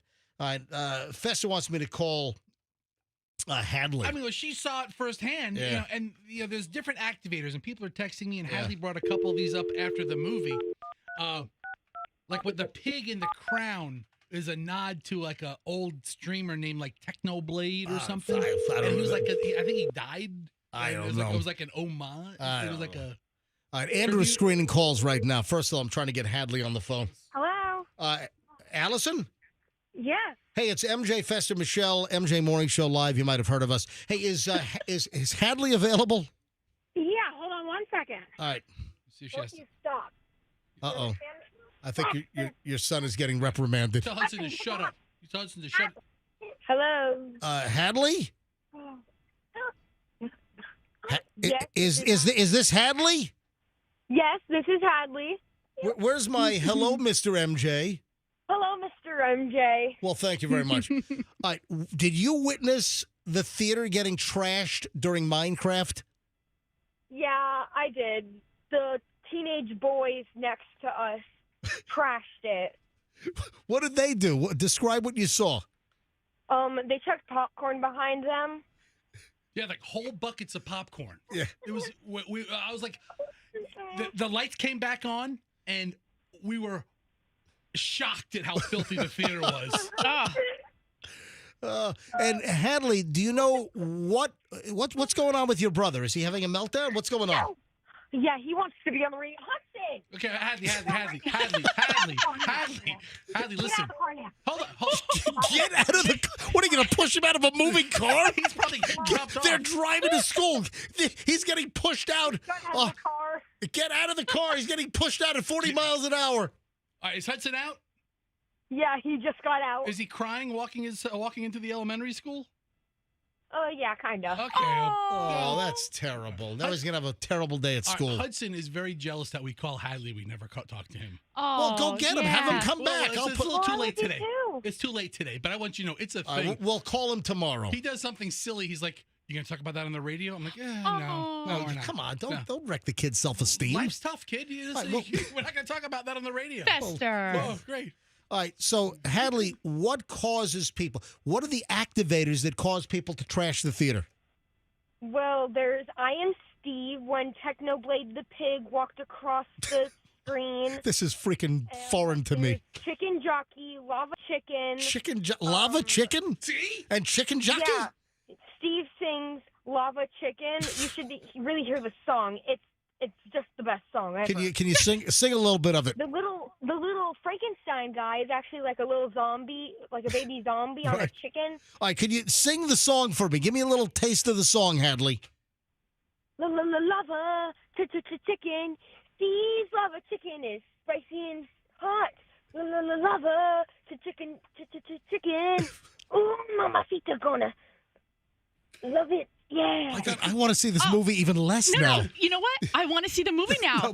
She did such a great job. You go on your own. You really should. All right, Hadley, I got to run because my phones are loaded here, okay? Yeah. But right. Hadley, have a great day at school. All right, so let me go to our listeners now on the Minecraft movie theaters getting wrecked. Make every one of them sing Lava Chicken. No, I'm not. Yeah. Jerry in Tampa. Jerry, you're on the MJ Morning Show. Hi. Hey, how's it going? Hey. All right, Jerry, what do you want to tell us, Jerry? I've seen. I just saw the movie yesterday. And did they wreck the theater, Jer?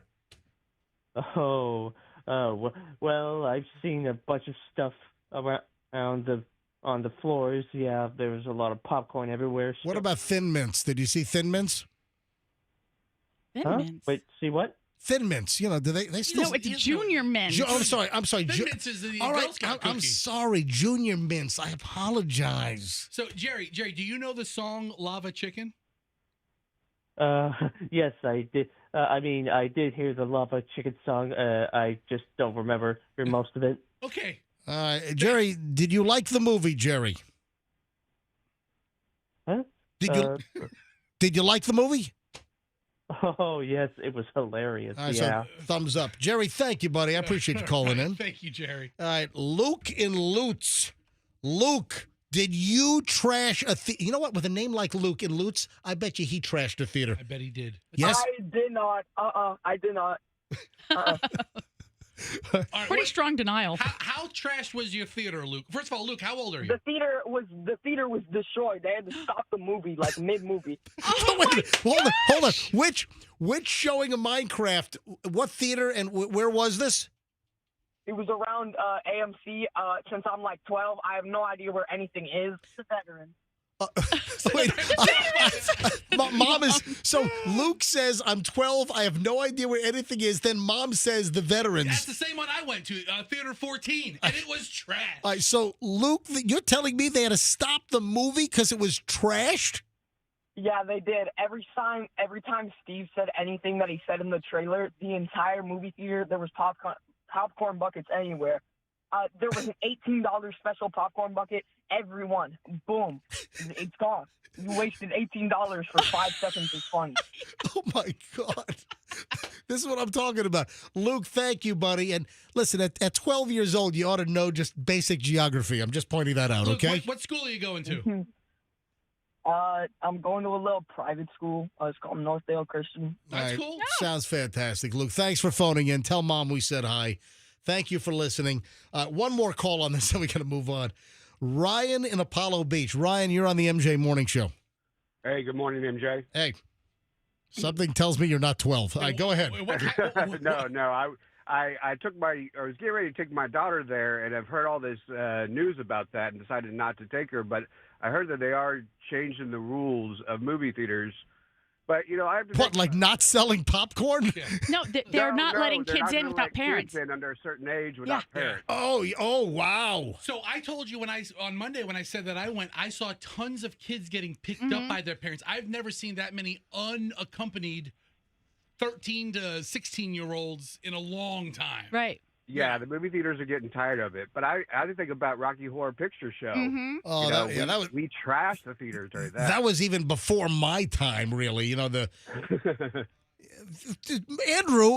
Rocky Horror was 1975. I was 9 years old. Let me tell you what I remember about Rocky Horror Picture Show.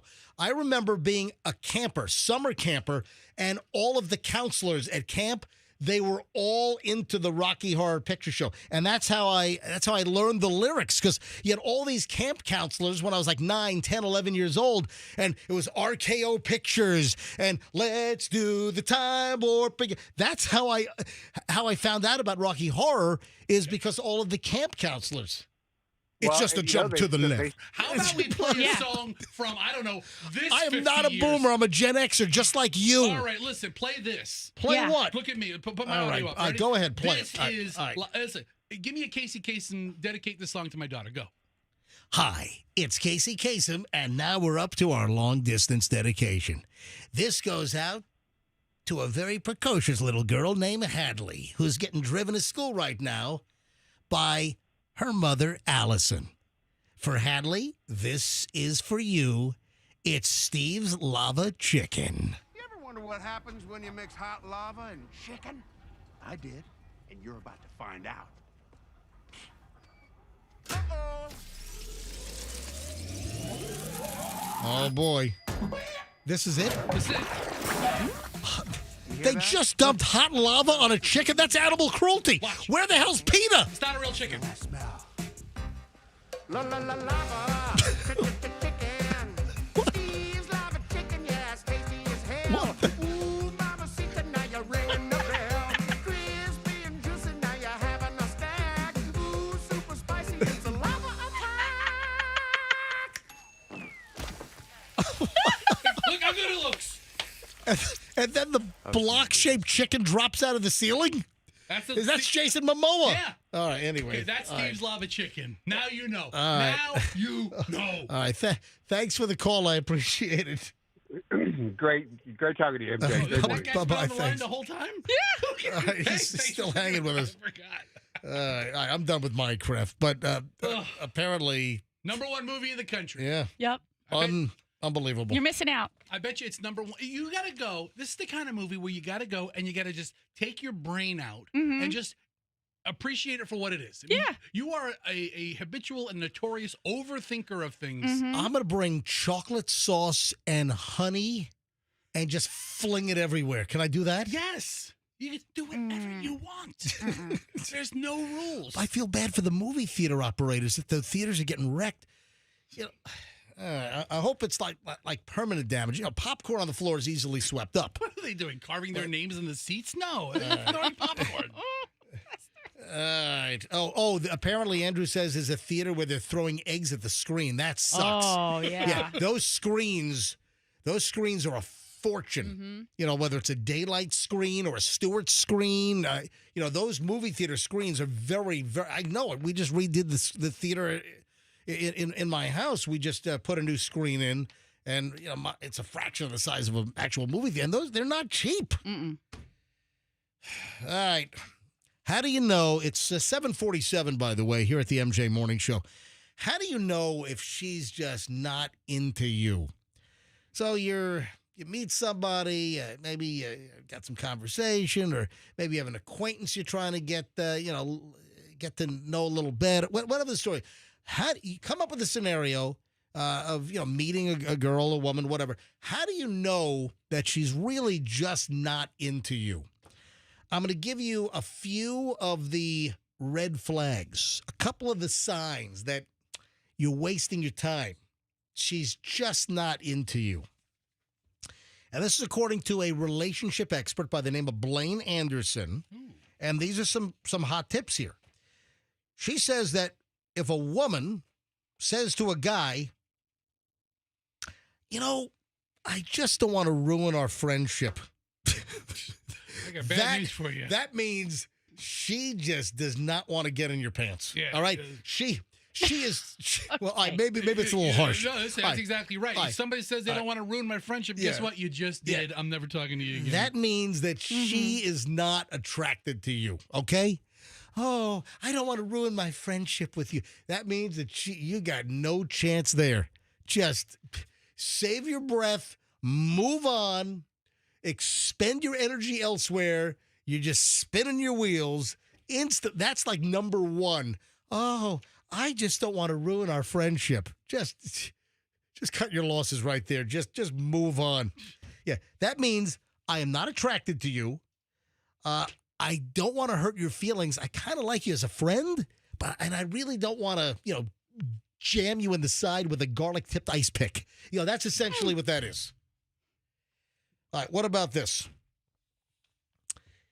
If you're not having much success with, starting a flirty texting back and forth, another excuse is, I'm just really bad at texting.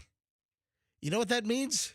She don't want to text with you. Go pound sand or go home and pound something else. That means she's she's not interested in you. And they're just trying to be polite. If somebody is into you, trust me, they'll be very, very good. Yeah, they'll text you back. At texting. They'll look at their phone waiting for you to text them. Exactly. Zactly. Exactly. What are you looking at over here? This is Dating by Blaine. This is Blaine's Instagram page. Oh, Fester's on. Blaine likes to wear skimpy bikinis on Instagram, doesn't she? Yeah, but she doesn't want to ruin her friendship with me right now. Yeah. So Fester went to Dating by Blaine. This is the. Well, you said her name is Blaine Anderson. Yeah. Right? So she has an She looks like she's 17 years old. Okay, so she's giving out decent tips. I mean, everything she said so far is on the level. No, you're right. 710,000 followers. Oh, my God. 710,000 followers. I got to start giving out dating advice. MJ's bearing his soul on his Instagram for essentially how many people can fit in an AMC theater. I'm begging like a bitch to get Instagram followers, and she's got 710,000. Like a bitch. Yes. Or you could put a bikini on and post pictures. There we go. All right, so a couple of those are the top ones. The top two on and those are common. But is that all she got? There's other. What other ones? Let's get into the weeds. I mean, don't give me the two most obvious ones. Give me the subtle one. What's the last one? All right, if a girl says, "Oh, I don't post who I date on social media," when asked why they're not posting about you or including any pictures, that means that she doesn't want people to know that we're dating. Yeah, she thinks you're a moped. Yeah. Yeah, a moped. You know what a moped is, right, Michelle? No. Fun to ride, but you don't want any of your friends to see you on it. Yeah. Oh, stop it. That's right. Listen, I've been a moped for everybody I've ever met. All right, 7:51 at the MJ Morning Show. We got to talk about the Hawk in just a moment. Okay. There's this the nesting hawk story in Venice, but this is very, very similar to something that there are elements, but we didn't have the terror. And Michelle was like Tony Soprano for months, which I'll explain in just a second. First, though, speaking of Michelle, Yeah. you sent me What? You sent me this image of a jewelry cleaning pen. Yeah. And a before and after of a woman wearing a ring showing, I guess, the dirty ring, but then how you can make the stone look so much cleaner if you use this jewelry cleaning pen, which is being sold online. Uh-huh. Michelle, you did not send me this image because of the jewelry cleaning pen, did you? No. You sent me this image because you want to know what the living hell is going on with this woman's finger. Ah! What photo is it? All right, Fester, go to my Instagram. Oh, my God. Hold on. Go to my Instagram. All right, hold on. And everyone can see this. I just posted this like earlier this hour during the commercial break. I posted this on my Instagram so people could see it. I'll tell you won't see this crap on Blaine Anderson. Oh, my God. All right, folks, go to my Instagram, Certified MJ Radio. That's Certified MJ Radio, and take a look. How does she get the finger on? The finger? I'm sorry, the ring. How does she get the ring on? How does she get the ring off? What is going on with that finger? Is it an injury? Is it I don't swollen? know. It's like there's a giant, like a tumor or a pustule, or I don't know what's going on with her finger. The lady's finger is nuts. What the hell is that? I mean, I'm going to buy a jewelry cleaning pen. I want to buy an amputation device to snip her finger off. I'm grossed out by this. Have you ever seen those videos where they had to call the fire department to get a ring off? Yeah, that's what it looks like. That's what she needs to do. I mean, it looks like she's about to lose circulation in that thing. That's what I'm worried about. She's about to lose consciousness. How is it not turning purple? I don't know. You know what? Maybe she's not thinking about what the hell's going on with her finger. She might be thinking about what she's having for lunch. You know, looking at that finger. MJ, stop. Eat that finger for lunch. You can call me Todd. You know, I'm your husband. No. All right. No, It's the show. I can't. It's the show. It's the show. the It's the MJ show. morning show. It is. All right. So you got to look at this image. This is to sell a jewelry cleaning pen, and they have the most hideous finger and hand as the hand model. No, do you understand where it came from? I think because the item is sold on Amazon, right? That this article, BuzzFeed, they pull a review. Oh, this is a user submitted photo? Yes. From a review? Yes. So on Amazon, there's a place. And listen, BuzzFeed, I don't know if I have any real proof of this, but I think a lot of their stuff is like AI written. Yes. You know, so I agree. AI just pulls a photo off of the link off of Amazon and to make it look like, but the photo they picked is spectacular. Oh, folks, go to my Instagram, go to Certified MJ Radio, and take a look at the picture of the lady that's trying to say, oh yeah, the pen, it's like a jewelry cleaning pen, right? Oh, it's great. Yeah. Oh my God. All right, you got to see the image, Certified MJ Radio. Hey, while you're there, I shot a video yesterday. Go back, and right there. It's the second item, and it says, steal my car. Dude, I watched this video 2 times yesterday. Hysteric. All the things you see in this video. Yeah.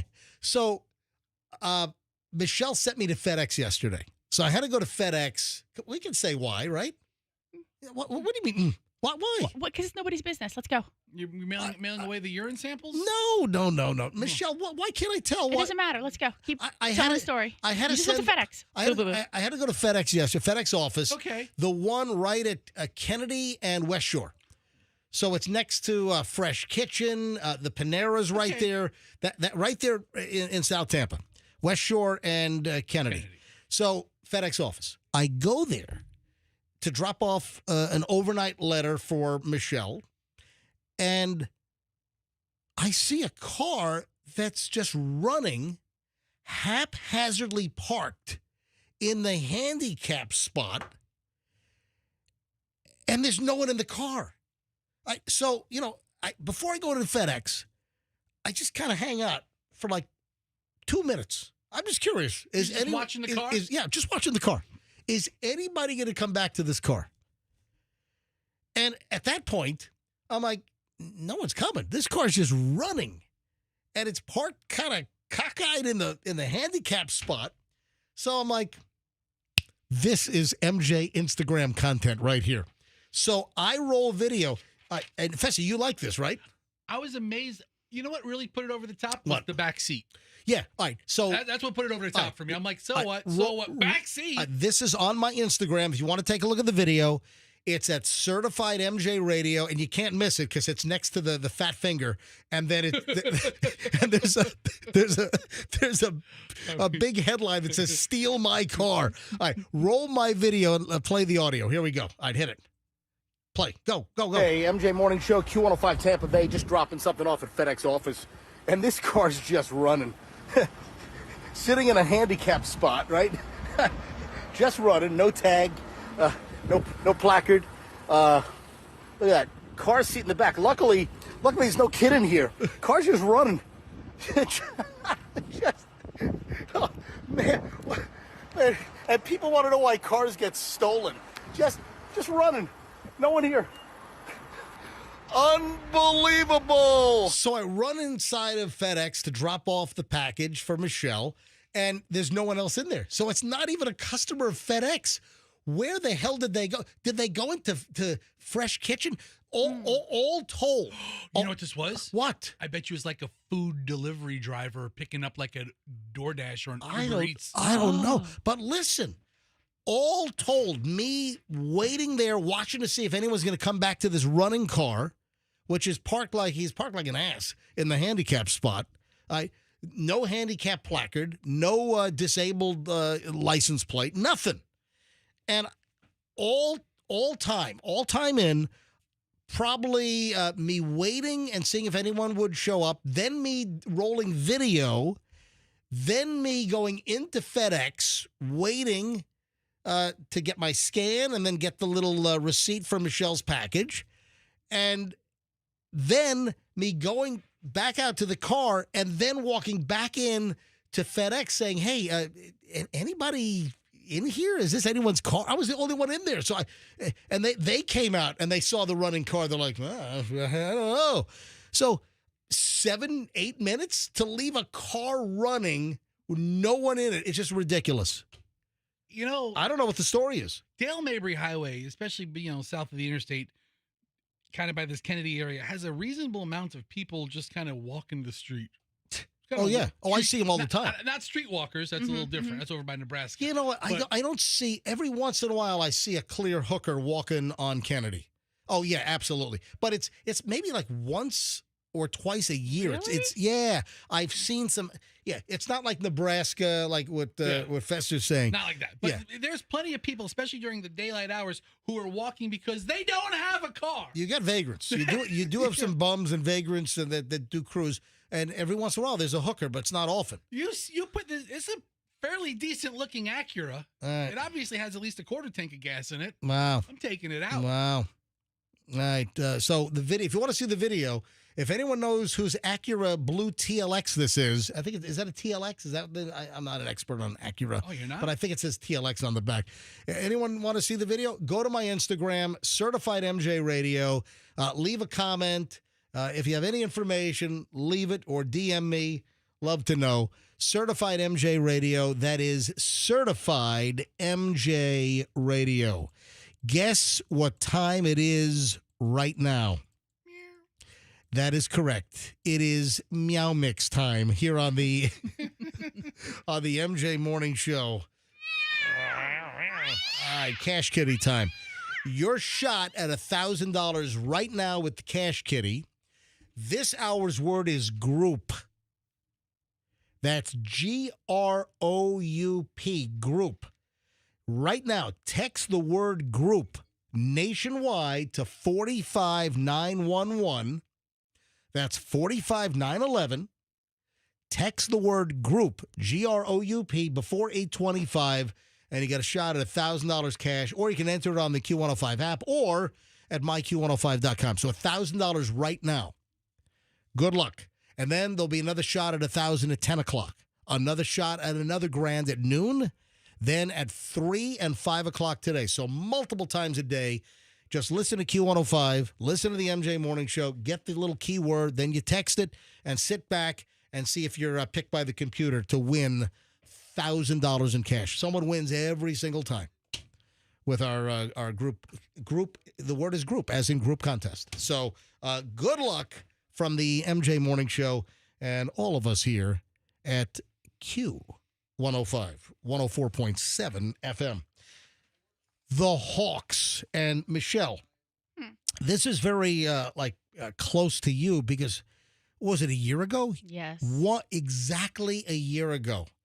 We had Mommy and Daddy Hawk built a killer nest right in front of our house, up in one of the royal palms, and Michelle was like freaking Tony Soprano with the ducks in the backyard. What? Remember that storyline with Tony Soprano? Yeah. Michelle was, I mean, you were, what is the word? You were riveted. Fascinated. You were fascinated. You were riveted. You were obsessed. You would just camp out and sit on like the porch or in the yard. You were doing 360s, and you were watching the Hawks, and you use binoculars. Mm-hmm. You're watching the little baby Hawks that were hatched, and then they're up in the nest. You're watching them. Then they're starting to fly. And remember, it was a little maybe a year ago. Once they were flying, remember one of the Hawks got lost and couldn't get back up into the nest. Well, it's before they were able to fly. That's when you rescued it. But the Hawk, that's how we discovered them. The Hawk was across the street. Right, because he walked. Cowering, fell out of the nest or something. Maybe. Walked across the street to the neighbor's house, and it was cowering by their side fence. So you had a hawk walk? Well, I listen to me. I picked up the hawk because it was going to get eaten by another animal. If it's on the ground and it can't fly well, then it's going to get killed by another animal at night. Did the hawk walk squawk? So I picked up the hawk, and we brought it to our house, and I put it on our second floor front balcony on the porch and put it in a corner. And it was not far because it was elevated, so it was not far from where the palm tree was, where the real nest is. In our yard. And I put it in the corner on our upstairs porch, and we put a towel around it and made a little nest for it. Chloe made the nest. Yep. And then in the morning, the hawk was gone. So mom or dad must have come and got the hawk. Or a vulture. No. Because there were four, right? There were three. I'm sorry. There were three babies, and then you saw all three again. Yes. The reason why I'm bringing this up. Yeah, why for all the hawk walk squawk talk? Because the lady down in Venice that's getting dive bombed by the hawk. But the story that I'm fascinated with is that here, this lady is getting dive bombed. Anyone that goes nearby, news channels, I saw it on Channel 13. I saw it on Channel 8. Are they just getting attacked just by walking to their car and stuff? Yeah, there are people. There was some bald dude, and his head looked like somebody taking razor blades. Holy crap! Oh, it's the lady. It's the lady's son. So she's out there doing interviews, and she's an umbrella. You have who's the longtime Channel 8 reporter? Yeah, Jeff Patterson. Jeff Patterson. He got attacked. No, he wore a helmet. Good call, Jeff. He wore a crash helmet. Bully. Yeah, Jeff. all right. So we've got audio on this. You got to hear some of the reports, some of the audio from the reports. Let me share some of the story. So nesting hawks are attacking anyone that comes nearby, but the interesting thing is, this didn't happen. Michelle, we didn't have any swooshes or swoops. No, nothing. So I got to believe it's probably the same type of hawk. We at our house, and Michelle, you spent hours outside watching these hawks over weeks. Yeah, they came in our backyard. They were sitting on our deck out back, on our lanai. You watched them from getting hatched? Yeah. To then... I'm sorry. I just pulled up the image of Jeff Patterson in his helmet. Jeff Patterson, he's wearing Jeff Patterson from Channel 8. He's wearing a black crash helmet with a face shield. With a visor. With a visor. You know what he's wearing? You know what it is? Oh, He went to the Channel 8 riot gear. Yes. You know, because news operations, they have their own protective gear for the reporters in the event they have to report on riots. Oh, my God. Jeff, this is amazing. Good for you, pal. Now, he's the best. But why, Michelle? Why are they getting dive bombed? And why are they attacking people? And you were out there for weeks at a time looking at the hawks last year in our yard during nesting and mating season. I'm looking at another article from just April 4th of this year about a hormonal hawk that is terrorizing an English village, a bald man in an English village. Look at this, Fester. I mean, look what happened. They like scrape their talons across the bald head of these men. So it says they refer to it as a hormonal hawk. So I don't know if that. I mean, maybe after the hawk lays their eggs, they're uber protective of their nest. All right, so let me play some Jeff Patterson from Channel 8. Listen to this. It's not often you have to go to a story wearing a riot gear helmet and carrying an umbrella on a sunny day for protection, but here we are. Oh my God, that's hysterical. That might be the best words he's uttered in his 30+ years at Channel 8. He's great. It's not often you have to go to a story wearing a riot gear helmet and carrying an umbrella on a sunny day for protection, but here we are. I'll tell you who doesn't get it is Keith Kate, because he's laughing at him. They throw it to Jeff, and Keith is like, Jeff, what the hell are you doing? All right. Hey, is this audio bite also from Channel 8? Or is this from Fox? All right. The next one is from Fox 13 because they did the story as well. And this is the woman, O'Dallas Hayes. She's the woman that owns the property, and I guess she runs some kind of business out of there, and it's destroying her. What kind of business does she have? Just says business owner O'Dallas Hayes. Listen. Anytime that we're going to take the garbage out, which is a long way from the back of the house to here, they will attack us. Anything that we do out, they will come and attack us. Last year, they cleared land on Venice and Havana. I don't know if it has anything to do with it, but I'm assuming because that's when the problem started. Right. I'm not safe at all. And we have a statute that stipulates that if people is being hurt or the property is being damaged, these agencies are supposed to do something, but they can't.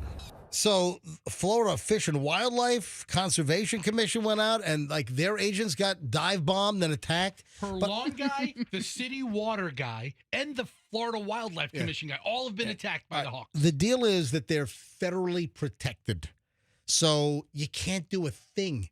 You just got to take it. You can't move them to a safer area? Well, apparently after the season, after they're done mating and hatching and all that crap, then you can have the nest moved, apparently, but not during the hatching season or, the nesting season. You can't do it then. According to O'Dallas, though, it sounds like they might have already removed their natural habitat because you said they cleared a bunch of land. Yeah. So these hawks are extra pissed. Apparently last year they moved it, and then they brought the hawks came back, and anyway.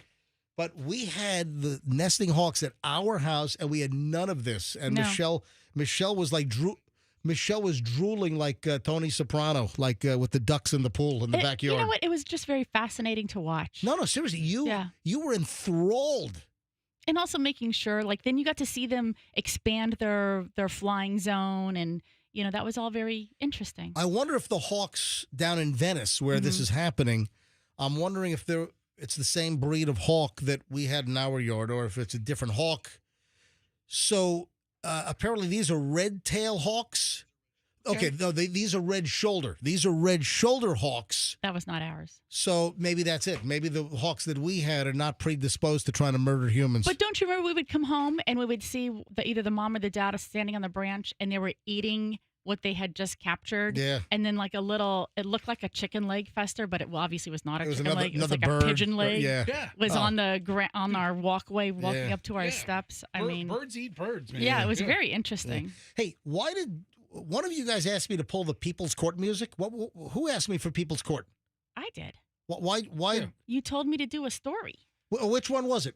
The spelling bee. Oh yeah. We'll get to the spelling bee in just a second.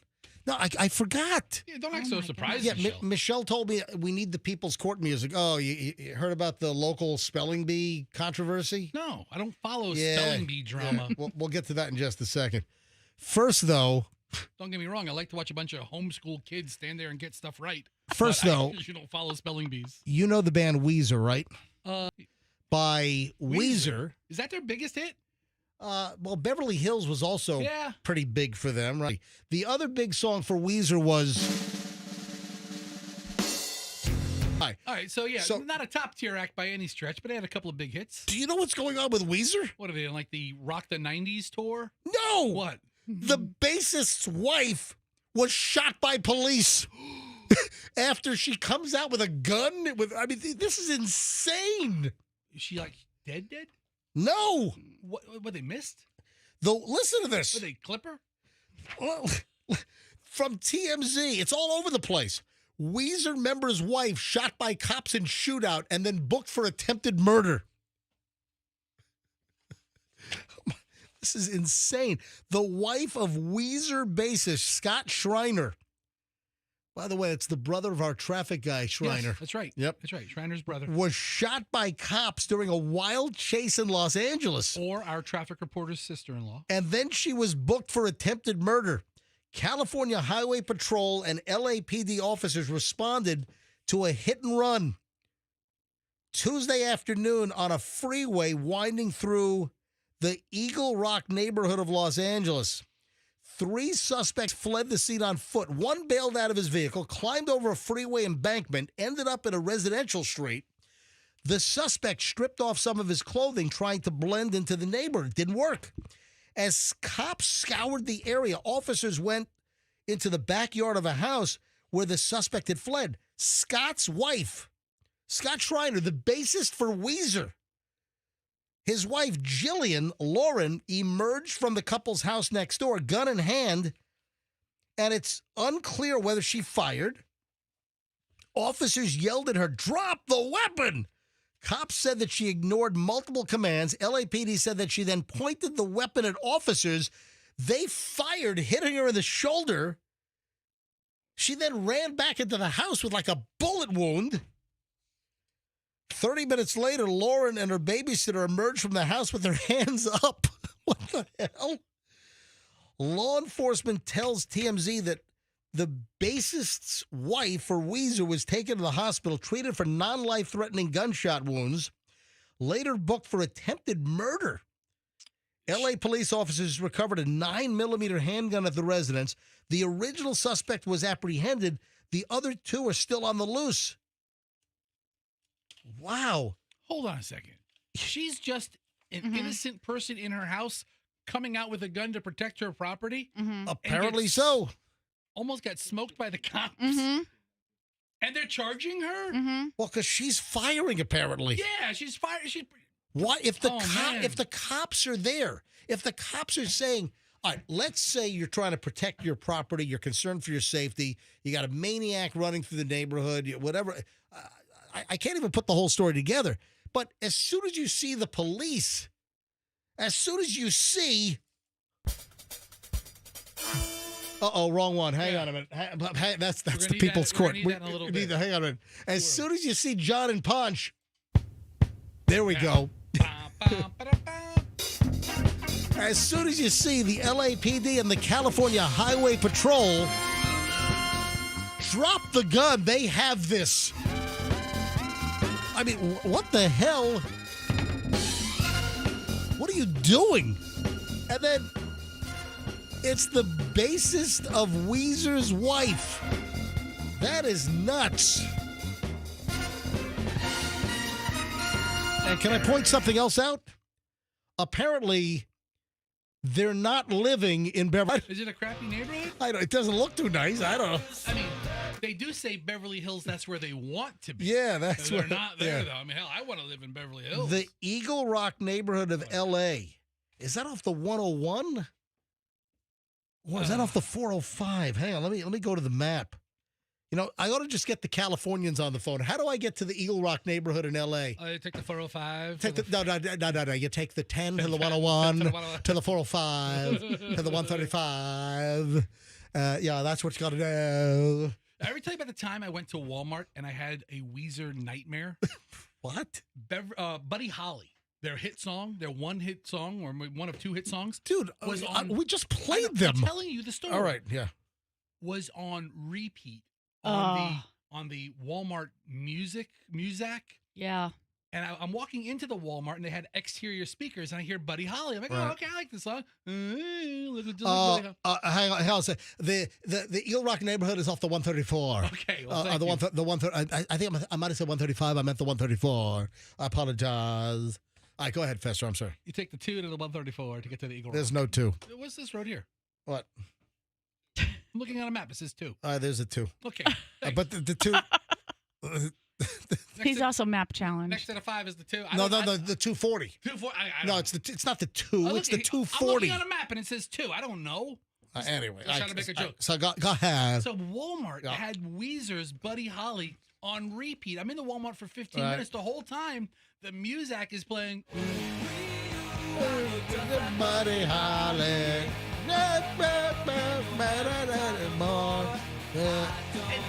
Yeah. When you listen for the Muzak, you either don't hear it or it's all you hear when you're listening for it.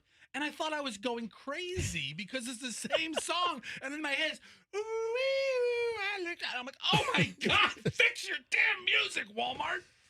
Did you just run? I didn't buy anything. I just left the store because I'm like, I'm going crazy. I mean, I like the song, but it's been playing for 15 minutes. Oh my gosh. Hey, I tell you what, when we were in the Philippines, something similar.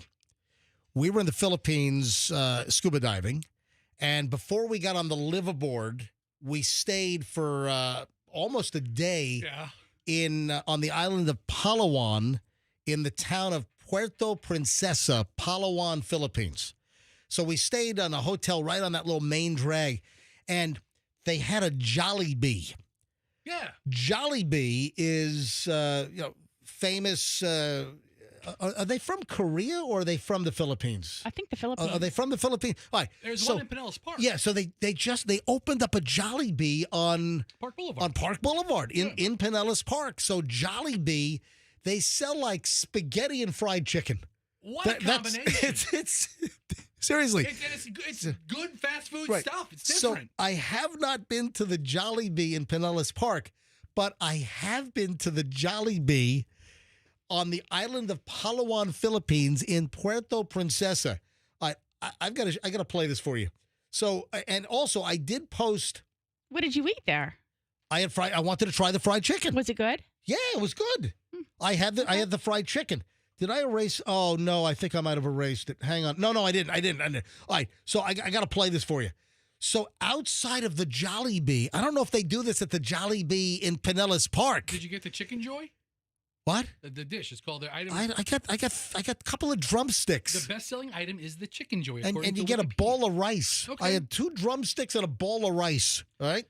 So I don't know if they do this at the Jollibee in Pinellas Park and import from the Philippines, but they have a speaker out front. Listen to this. They're playing this.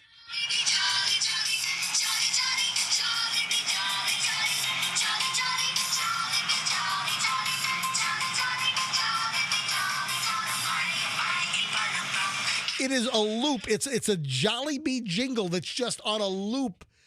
You know, walked by at noon, walked back by at 2. The damn thing is still Jollibee, Jollibee,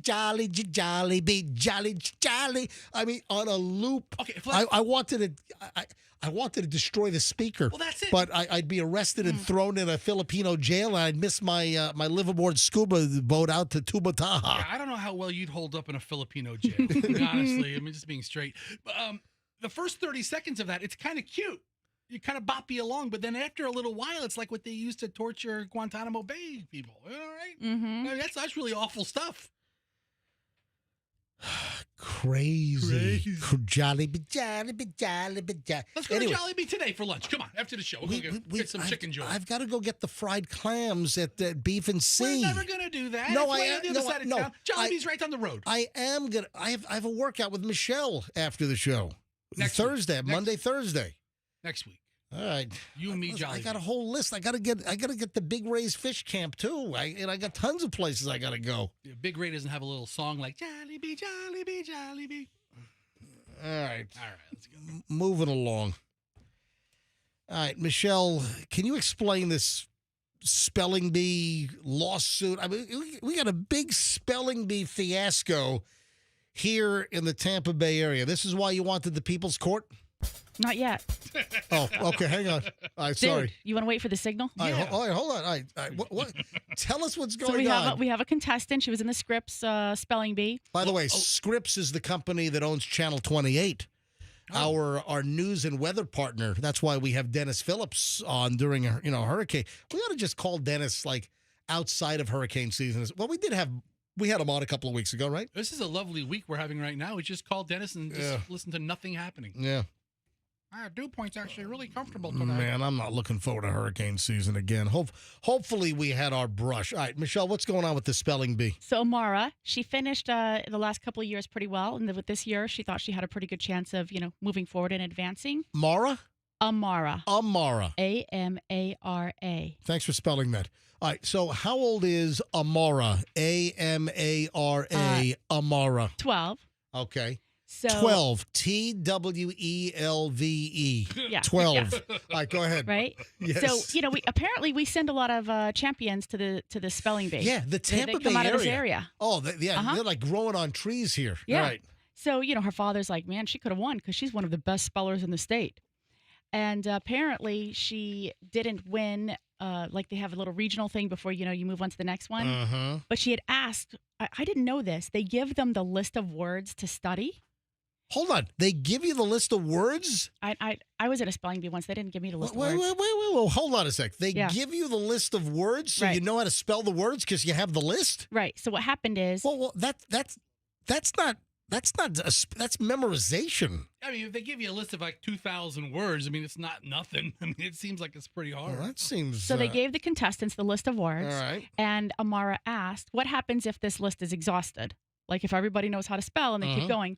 And I guess they told her there would be if they exhausted that list, then the competition moves to a list of 150 words. Yeah. And here's the thing. Those 150 words are not provided to the contestants. Okay. Well, that's the way it should be. So All right. they're trying to move along. They were doing the spelling bee, and because the contestants knew the words because they had studied the list and memorized them, the people who were doing the spelling bee decided that they were just going to move to the other list. So wow. They went straight to the backup list. Yes, they went straight to the backup list. Okay. So she missed the word Okay. on pallbearer. Pallbearer. Yes. That's the word you miss? Pallbearer. Yes. Pallbearer. Yes. Did I just spell it right? You did. Son of a bitch, I'm a winner! Whoa! MJ, the Scripps spelling bee winner for the Tampa Bay area. In your face, you little 12-year-old brats! So they're suing? Is that what's happening? Well, wait, it gets better. So what happened is, it's regionally, so you have all these little regional competitions going on. So Amara went to another region and started competing there to continue on to the nationals. So they try to do a little side hustle. Right. Oh, this is like people trying to qualify for the Nathan's hot dog contest, but they lose the local one, so they go to the one in Georgia. Yes. This is like a spelling bee, like some kind of a racket. Right. Okay. All right. So does she win that one? So yes. So Scripps is saying, no, you're disqualified. And she's saying, no, I went to another, region and I asked you about it and I tried to appeal my decision. And they said, no, you can't do that. And so then... Didn't some educator see her at the other... Right. So that's what happened. She was competing, moving up the chain. Right. And they said, no, you can't do that. So she did win, but then they were alerted that, no, she's not really eligible. She's been disqualified. Okay. Right. So her parents said... Can I play the People's Court music now? Michelle gave you the signal. Look at that.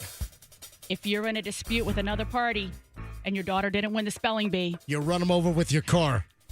You know what you do. You take them to court. You don't take the law into your own hands. No, you go see Judge Wapner. Judge Wapner. You know what the complaint is? Judge Wapner.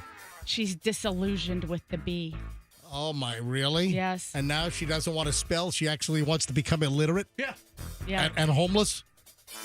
and toothless? So, you know what? But Scripps is standing by it. The father has emailed Scripps, I guess, the Rays. Don't take the law into your own hands. You take the spelling bee to court.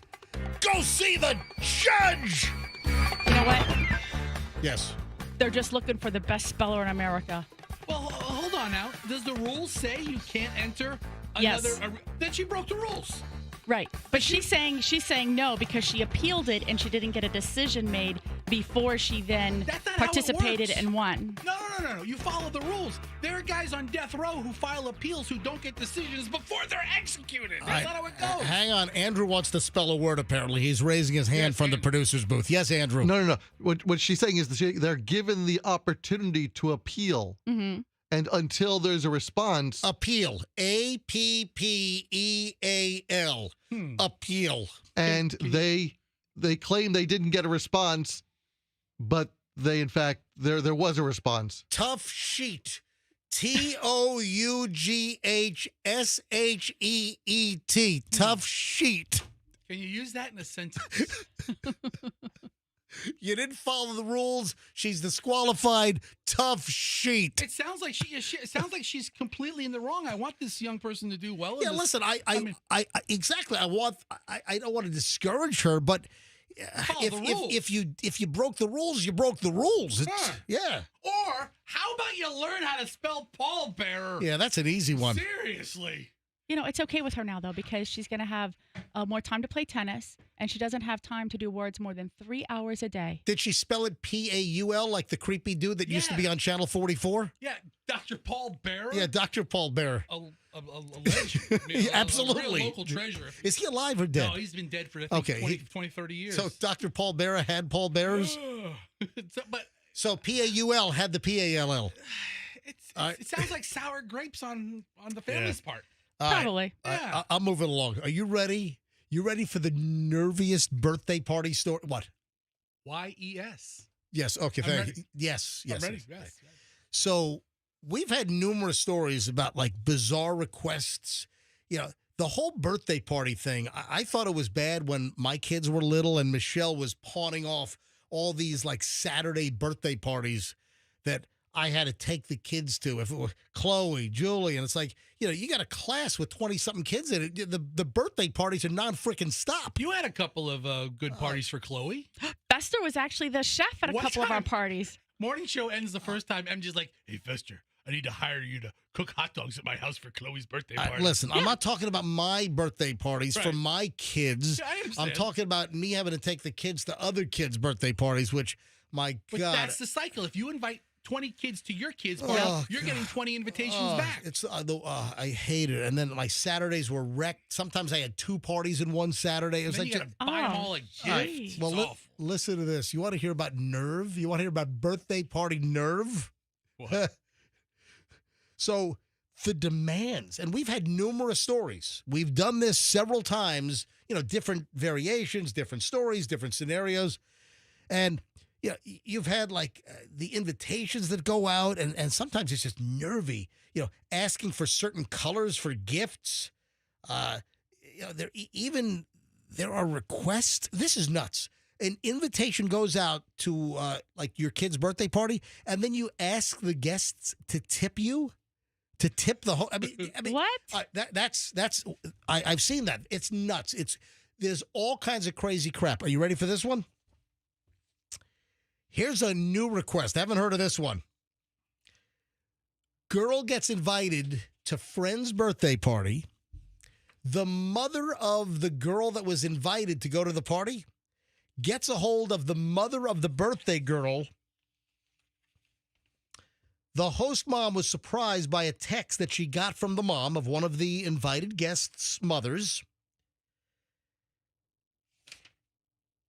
My daughter and I would love to attend, but since I don't drive, the only way we can attend is if you please drive me and my daughter to and from the party.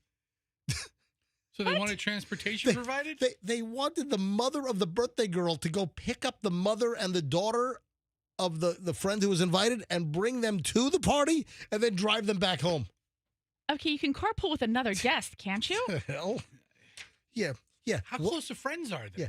There's an app called Uber, UBER, Uber, or Lyft, LYFT, Lyft. Is that nervy or what? Yeah, I don't understand that. Here's another nervy thing. You ready for nervy part 2? Yeah. Listen, if this is true, this is one of those Reddit threads.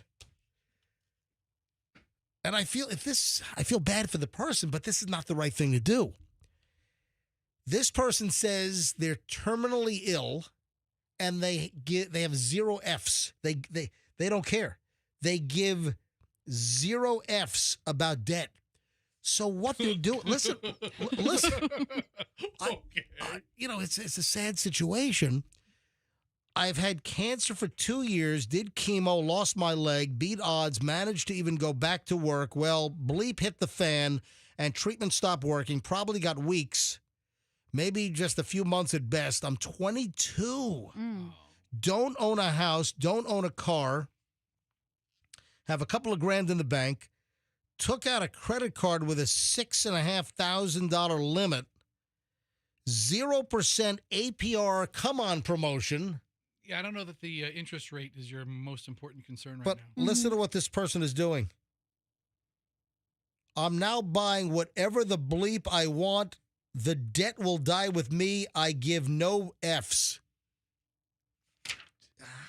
Really? Oh, man. That's a tough one. Yeah, I mean, so you see what they're saying is that they're terminal. I got the credit card. I'm just going to jam it up. I'm going to be dead in a month anyway. Let's have a great time. Let me do everything I want to And do. just stiff them for the debt. When I'm a stiff, I'm going to stiff them for the debt. Oh, Can't get that's it. in poor taste, MJ. What? What you just said. When I'm a Hold stiff? on. It's not a poor taste to trying to stiff the creditors. No, that's Well, actually, I can't lecture that person. They're No. not standing here. That's actually comedic alliteration. I like that a lot, MJ. Good on you. When she's a stiff or he's a stiff, credit card gets stiffed. But also, you got to be careful with that because, with your estate and If you heirs have and- no estate, if you have nothing. Yeah, I don't know. If you're 22 years old, What estate does a lot of 22-year-olds have? Yeah. Their parents probably own everything. Yeah. I mean, what estate does Chloe but, have right but now? listen, She but has- a lot of times the family, legally, what binds the family? Nothing. It's, Yeah. It's the person. Hold on a minute. But if let's say an older person passes away, they have all kinds of debt. Their estate takes care of that debt. all right. Has to set in probate. But, Yes. But there are certain things. No, that you're wrong. I believe. No, believe it. You're wrong. All right. Parents don't have to cover Yeah. their deceased Listen, children's. I just know that there are certain things. For instance, I'll tell you what I'm thinking of. You tell me. My parents' freaking 6.5 weeks of freaking timeshares. Okay, that's different. They have a contract that they signed that says that their heirs will inherit the contract. But I didn't agree to that. But nobody else did I don't either, want my but parents' timeshares. that's the We're going to have a timeshare. My brother and I have had this conversation. We're going to have a timeshare. My parents have like 6 or 7 weeks of timeshare, and it's going to be a freaking nightmare. That's about the only instance. And you know what you do? You just don't pay it, and then they repossess it, and then you move on with life. But do they have your information to even go after you? You know? I don't know. I mean, Good point. So I'll leave it to my kid. If you don't know who my kid is, too bad. Or you don't know their account to bill the information. Right. Parents don't cover children's debts. I've never heard of that. Yeah. I heard of your estate covering your issues. If he has no assets, then he's he knows what he's doing. I guess if that's what he wants to do. All right. Next. Imagine the calls the parents are going to be getting years down the line. Yeah. Hey, I'm calling from Visa, looking for Billy. Oh, yeah. I got a couple of recall items here. Got a couple of, one is really serious. Well, I think they're both serious. You've heard of Cabot Butter, right? Cabot Creamery. Mm-hmm. I've seen their stuff. Don't they make like sour cream and all kind? They make dairy products. Cabot. I've seen mostly like their cheese. That's right. cheese, Yeah. Cabot. CABOT. I think we've had some of the products in the house. Good stuff. Well, guess what? What? 1,700 pounds of Cabot Creamery butter being recalled. You know why? Why? Poop.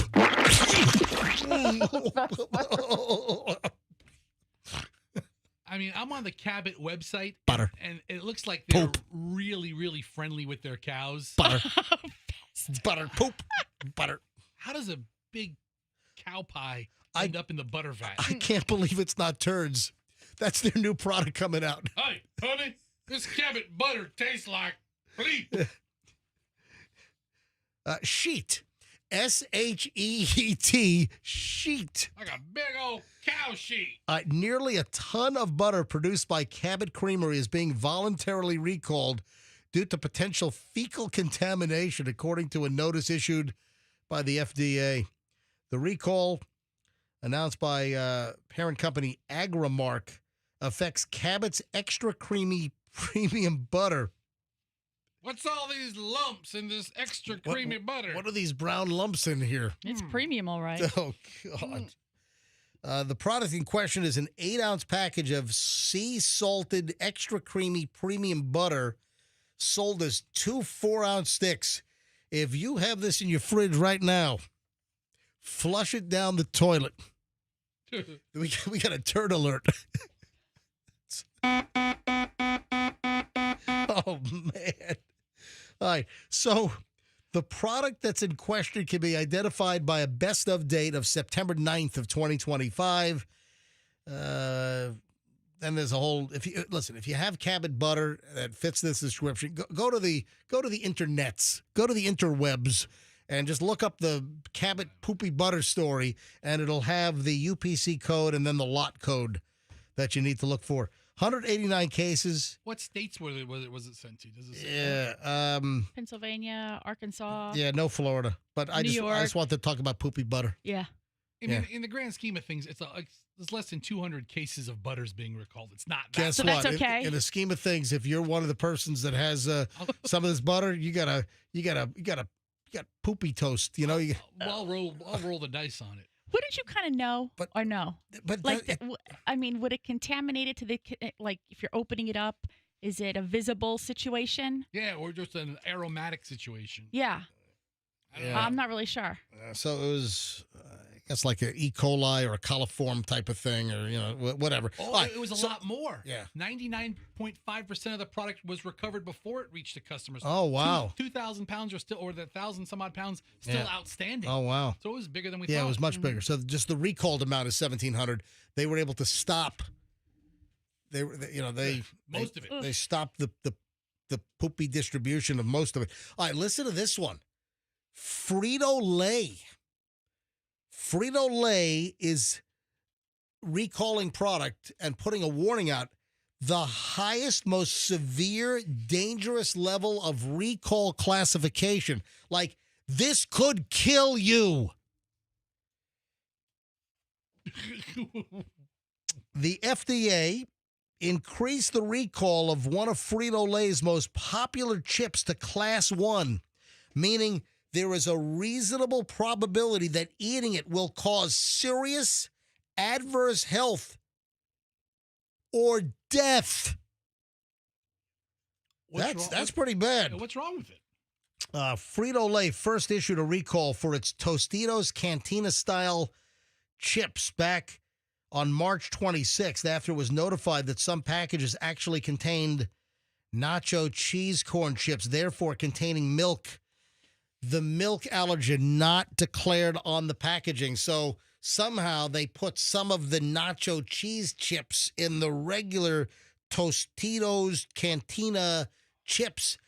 And there are some people, listen, it's not like a chemical poison. It's all edible. But some people with milk allergies thinking they're consuming the chip that has no milk. If they consume the chip, if they have a severe milk allergy, that some people could die. Okay, can I just point out that those chips, the bags have a guaranteed fresh date of May 20th of 2025. Yep. So they're probably already eaten. So they're probably already dead if they had a severe milk allergy. No, the fresh date's next month. Yeah, but chips only have 90 days expiration dates. It's not like you can hold a chip on your shelf for 2 years. These bag chips, I want to say, what is the typical a canned product has a 2 or 3 year expiration date. Potato chips, pretzels, tortilla chips. What is the typical shelf life? 6 months, maybe. I don't know. 2 days. I don't know either. Once it's opened. I got to be honest. If you're buying tortilla chips, I'm not. Why Tostitos? Buy those Xochitls. How do you say that? You don't even know how to say it. Well, I know how to see the bag. Those are the best ones out there. The Xochitl. It sounds like an insult. It's that you know is which so one, dude. shittle. Do you know which ones I'm talking about? Tastes like a bunch of shittle. Those are the best supermarket tortilla chips, hands down. So go to their website because they have like the pronunciation on the label. I have no idea what you're even saying. XOCHITAL or something like that. XOCHITAL Yeah. chips. Chips, exactly. So go to the bag. Go to the bag. Hang on a minute. Click on this bag, and let's see. Yeah. So it's pronounced Sochil. S-O Sochil, C-H-E-E-L. Sochil. Yeah, I love buying food I don't know how to pronounce. Those are the best chips you can. Hold on, we got a Frito-Lay employee on the line. Yeah, hang on a minute. Let's talk to this person. Let's go to the snack food death phones. Hi, good morning. Who's this? This is Anonymous. Hello, Anonymous. So you work for Frito-Lay? I do. Are you one of the guys that parks in the supermarket parking lots and stocks the shelves at supermarkets near me? That would be me. There we go. All right. So tell us, what do you want to add to this? Well, we got the recall a couple of weeks ago, and we pulled all the bags off the shelf. So you put the bags on, then you had to go back and pull all the bags off. Yes. And did you take them home and eat them? What'd you do with the chips? I threw them away. Why would you throw them away? I'll take them. I don't want to kill any homeless people. I'm not homeless. I'm not allergic to milk products. Give me the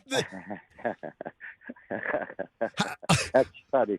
It's not funny. It's true. All right, so wait a minute. So, Anonymous, how many bags of these affected Tostitos did you have to go yank off shelves locally? About how many? I would say maybe 10, 15. That's wait a minute, 10 or 15, 15 bags? That doesn't sound like a lot. Well, because they were sold? Well, there's 6 that come in a case, so yeah, we probably sold a couple. All right, we probably got a couple of lawyers already looking after us. Hold on, Anonymous. Do you have the shortest route ever? Yeah, how it's only 10 or 15 bags? Pardon me? How many? 10 or 15 bags does not sound like a lot. No. It sounds like what I buy for a Super Bowl party. How many different supermarkets, how many stores do you stock? I do one major supermarket, but we have like 40 drivers. Wait a minute. So you only stock one supermarket? Yeah, and then I do little convenience stores, but they don't carry those. Oh, okay. The Cantina brand. Okay. But Fester, I run a small route. Okay, well, it sounds like it's a micro route. Yeah, duh. It's not a micro route. Okay, I'm sorry. I work 13 hours a day. Wait a minute, stocking one store? No, I stock about 7 a day. I'm pissing this guy off. Yeah, well, Anonymous, I'm Anonymous. I'm sorry. I don't mean to piss on your snack chips. All right. You're not. All right. So we're cool. Yeah, we're good. I love your show. All right. Thank you, Anonymous. Thank you, Anonymous. Have a great day. Do these You guys? too. And hey, Anonymous. One last thing. Yeah. Keep Michelle and have her the face of this show. Yes. Because, I looked at your face and,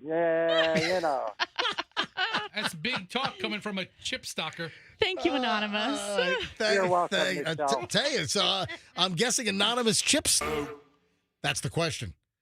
Should Michelle stay or go on the MJ Morning Show? Don't ask her. Yeah.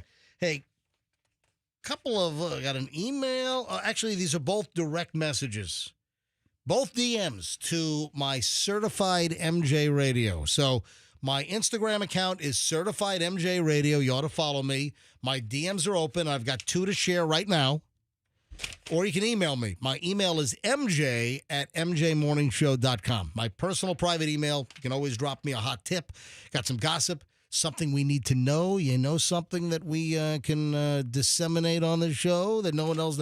Give us any kind of material, any kind of contact. I'm mj@mjmorningshow.com or my DM on Instagram, Certified MJ Radio. So I have a DM from Kevin Houston. I'm a new listener. Thoroughly enjoy your show. You guys are great. Love Michelle. All right, that's number 1. Number 2, from another Kevin. This is from Kevin Gibbons.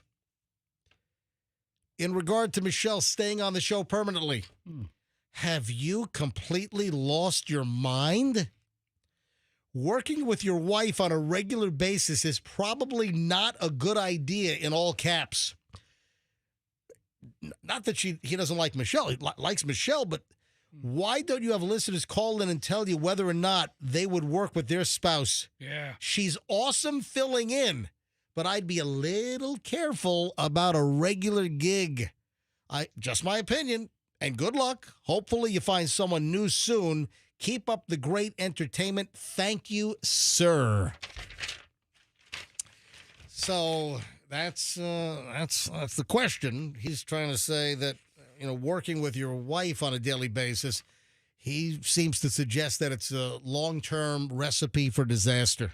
I have to say, any couple that I know work together, Yeah. like in really close quarters, are the weirdest couples. Listen, I want nothing to do with them. A couple, listen, a couple That's us, Fester? No, I mean, you guys are great. But listen, couples that I know who successfully work together, because I know plenty that work together and broke up after a while. Yeah. But they're the weirdest people. Like they have each other's picture on their business card. Oh, no, we're not like that. A couple that works together, twerks together. Yeah. Oh, no. Yeah. Ugh. I can't think of something more disgusting than a couple that works together. Ugh. Ugh. Anyway, should she stay or should she go? It's overwhelming that people want Michelle to be a permanent fixture on the show. Listen, even if we don't make Michelle the regular female part of the show, because we do have some possibilities and, we are looking to add a new full-time female member, even if it's not Michelle, which it probably won't be permanently. Probably won't be for another couple of weeks. But listen, Michelle, I still think at this point, has done such a great job that Michelle might come in once a week or twice a week into the studio going into the future once we finally fill the female job opening here on the MJ Morning Show. In your dreams. Yeah, aren't you concerned that Michelle is setting the bar so high that it's a level that a new person wouldn't be able to live up to? That is a little bit of a concern. I get it. All right, I'm taking phone calls according to Andrew. Fester, Hang I thought on. you were my friend. No, I'm nobody's Andrew friend. wants me to take 2 quick calls. I bring up the phone screener so I can see the names here, Another please. reason why I love you. Let me grab Joe. Joe is somewhere. It doesn't say where. Joe, where are you calling from? Sefner. All right, Joe and Sefner, go ahead. Hey, Joe. I could not at all work with my wife. Even though she's a wonderful woman, we could not work together on the show. So kudos to you guys being able to do it. Why couldn't you work with your wife? What's the issue? Oh, no, we were just wildly opposite. Everything I shared, she would have a different opinion on it. We'd fuss about it. And, I'd win all the arguments, on the air, but then we'd lose them all when we got home. So, it wouldn't go well. All right, Joe, thank you for your input. I do appreciate it. Laney in Seminole. Laney, MJ Morning Show, you're up. Hi. Good morning, MJ. Hey. Yes, I just want to let you know I met my husband in the workplace. We've been married 24 years. Wow. He currently is still full-time. I'm part-time now since we've relocated. But again, 24 years, we both are in law enforcement. And I was a psychologist when he came home from work because him and I had the connection where we would only understand what we did, what we saw, what we went through on the road and all. All right, so you were both cops. Where were you both police officers together where you met? Where was this? Chicago. Yeah. Wow, you work for Chicago PD? I did. I've been retired almost 10 years. Wow. And your husband husband's still on the job, though? He's active on the job out here, and I'm part-time. All right, so wait a minute. Your husband and you moved from Chicago to the Tampa Bay area. So what department does your husband work for now? Largo. Oh, wow, Largo PD. What I tell you, weirdest couple. So do you, hold on, they're not, what says they're weird? Super All right, weird. so then you worked for Largo or a different agency when you were here? Same. And now you're just part-time with Largo. They met in Chicago. Correct. Now All right. she's part-time in Largo. He's full-time in Largo. Wow. Yes, I had several years on him. My retirement checks are coming in 203 days, not that I'm counting. Wow. Hey, Laney, quick question. What town is more crazy? Chicago or Largo? Are you serious? It's got to be Largo. No, it's not. It's Chicago. be that Are crazy you ass Largo. serious? Do you know what the murder capital of the world is? Chicago. Do you know what the murder capital of Pinellas County is? I don't know that to be true. I don't know. That's Kenneth City. Florida is a sunshine, beautiful breath of air compared to Chicago. right. But yes, it definitely has some of its craziness in it also. Lady, thanks. I got to take a break. I'm running up against the clock here. Lady, thank you for calling. I got you. Have a great one. All right, that brings to a close well over an hour and 20 minutes of nonstop MJ. I want to stay on time here. 9 o'clock hour starts next. There is an insane new toothbrushing device you got to hear about. Also, running out on restaurant bills by trying to pull a scam. We'll get to that coming up. Oh, the found lottery ticket. Wow, wait till you hear this. And Bill Gates, guess how much money he's leaving his kids? All right, hold on. All that and a whole lot more next on the MJ Morning Show on Q105.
Move. Oh, I'm talking to you, Fester. Oh, I was going to start No, dancing. I'm not. Oh, okay. All right. Let's dance. 9:01 at the MJ Morning Show. Oh, you know what we got to do first? The whacked out cop chase, the pit maneuver, the gunshots fired, the lady, is okay. 60. We mentioned this first thing this morning. So we came out of the shoot at 6 a.m. and this kind of came up, but we didn't play any of the audio yet. This story is nuts. This woman, what was she doing? 65 years old, and she's running from the cops. She claims she's with the CIA. She's not with the CIA. No. I mean, I'm guessing she needs a checkup from the neck up. What I'm guessing. Did she used to be with the CIA? I don't think so. Okay, I don't know. Yeah, the Culinary Institute of America. She was a receptionist. All right, so this is bizarre. The Pinellas County Sheriff's Office, they released the video following the April Fool's Day incident that injured this 65-year-old suspect. Yeah, they say she was critically injured, but I guess she's going to recover. According to the cops, she waved a gun at police and then rammed several police vehicles. I saw the video. She definitely rammed police vehicles. Right there. That's grounds for a shooting. That's grounds for the cops to open fire on you. If you're ramming police cars. But this is nuts, this whole story. So the Pinellas County Sheriff's Office, they released video of the incident and tried to show exactly what happened, which led to the opening fire on this woman. There's still an active investigation. This thing's going to be under investigation for a while. So what happened? This 65-year-old woman shot by Pinellas County deputies after the sheriff's office says that she took off from a series of traffic stops. Now, the first video I saw, she's sitting at a red light, and you can see that an officer pulls up behind her. Well, the video starts with the cop car driving down the road, and she barrels past the cop. Just goes right past the... And then there's a red light, and she all but stops in the middle of the intersection. Yeah, almost runs a red light, then stops. Super suspicious. And is crossing lanes. But look where she stops. She's in the middle of the freak. She's literally in the middle of the intersection. Now the cop turns on his lights before she gets to make I think it's a her. It's a her. The first officer is a female. Lights up the car, and then she flees from the traffic stop. So the whole thing, and then she's ramming cars. It's a whole pursuit. They got to bring out like a tactical truck to like pit her. She's waving a gun allegedly. So it all started when a Pinellas County deputy pulled over Marina Di Filippo. This is around 1:30 a.m. on April Fool's Day. So she initially pulled over by St. Pete Police or the Sheriff's Office? I thought St. Pete Police was involved in this as well. Yeah, I'm looking at the darker uniform. Yeah. And that leads me to think it's St. Pete Police. All right, doesn't matter. So here's the deal. So this happened at a red light at 113th and Park Boulevard is where this initially happened. So according to the investigation, DiFilippo, the 65-year-old driver, she claimed that she was CIA. Oh. And then apparently she was speaking Russian. Yeah, you can hear a Russian accent in her. well, really? Yeah, Andrew and I were listening to the audio. Like, does this sound Russian? Yeah, we've got the audio here. This is the first contact. So this is the first contact where they try to pull over for running the red light and stopping in the middle of the intersection. Yes. I need you to pull over into that parking lot over there. You're in the middle of the road right now. I'm so sorry, but I'm right my mind. Okay, can you pull into that parking lot over there? Which one? That bank right there. Because you're in the middle of the road right now. Right. All right. Then. By the way, police officer, don't talk to this way. I'm CIA. She says, I'm CIA. Okay, can you pull over to that or no? No, I'm not going to pull over. No, I'm not going. Niet. Niet. It sounds like she has a Russian accent. Niet. I'm not going to pull over. Vladimir says I don't pull over. Niet. So deputies, they use stop sticks to try to blow out her tires. Look at that front tire wobbling. Right. Well, the front tire's like coming. It's coming off. It's like peeled off and it's flapping. Damn thing's flapping. So deputies use stop sticks. This is according to the St. Pete Police Chief. So this is where the St. Pete Police comes in. So deputies use the stop sticks. So the initial stop. It might have been the dark green uniform of the sheriff's office. Yeah, so it's just a darker uniform that I'm not used to seeing. But according to the St. Pete Police Chief, who's Anthony Holloway, says that they tried to use stop sticks, but she kept going. She's got flat tires. She ends up finally getting stopped by Indian Shores Police. How many agencies are involved here? It's like every agency in Pinellas County. Those beach towns don't mess around. They're looking for some action. So, according to the investigation, they say that DiFilippo pointed a gun at cops. She then rams a patrol car, then finishes taking off northbound on Gulf Boulevard. So she's on Gulf going north now. Then that's when a deputy uses the pit maneuver, and it's one of those, I don't know how they mobilized it so quickly, but it's like that big beast of a tactical truck. They've got that thing out there. They use that to pit maneuver her.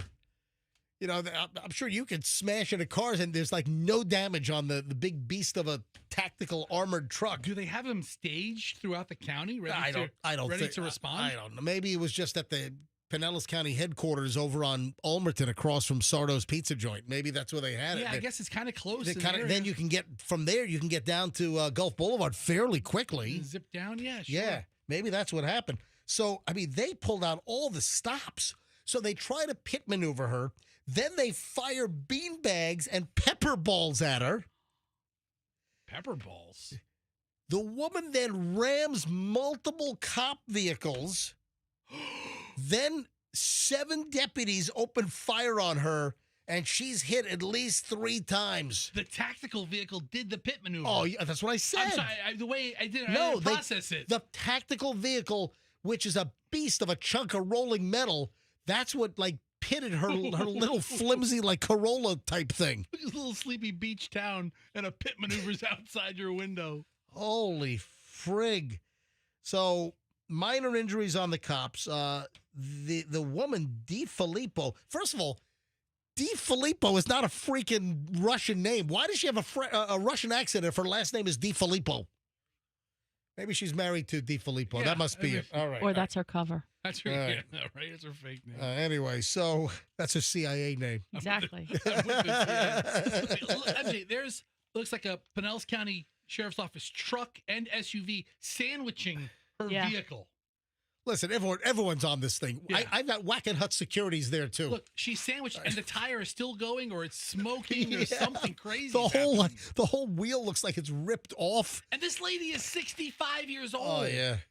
You know, the folks that flee from cops to this extent and ram cars, you don't have many 65-year-old women pulling this kind of action off. I mean, she'd be an outlier.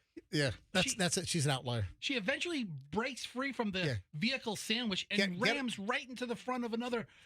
Get a hold of Malcolm Gladwell. She's an outlier. I don't get it. All right. Well, read. Yeah. All right. So more audio here. So this is last contact before the chase began. Okay, well, you need to turn your vehicle off for me. No, I'm gonna go. Seminole 3. Can I have a Route 294? Say hi. I'll tell you what, the female police officer, I think her composure is fantastic. Was that her DiFilippo yelling CIA? Yeah, yes. Who else do you think it is? I'm just asking. Yes, it's her. I'm asking. Yeah, she's claiming she's CIA. All right, then here's body cam audio where they identify that she has a gun. Driver, put your hands up and put your hands outside of the vehicle. Oh, there's a gun. She's pointing it out. Squad car. Yep. All right, so they identify that she's pointing a gun out, and well, if you now, I have we seen the gun? Have they determined that it was a gun? Because sometimes, maybe she had another object that's perceived as a gun, but you can hear the officers say that it was a gun. But this is when they open fire on her. Stop! Stop! So she's trying to ram the cars. So she then hits the accelerator. Her freaking tire is ripped off. It's almost like the whole wheel is ripped off, and it's going. It's on fire almost. And then she tries to pull away, and then rams one of the police cars like head on. Stop! Stop! You hear it right there. You hear that?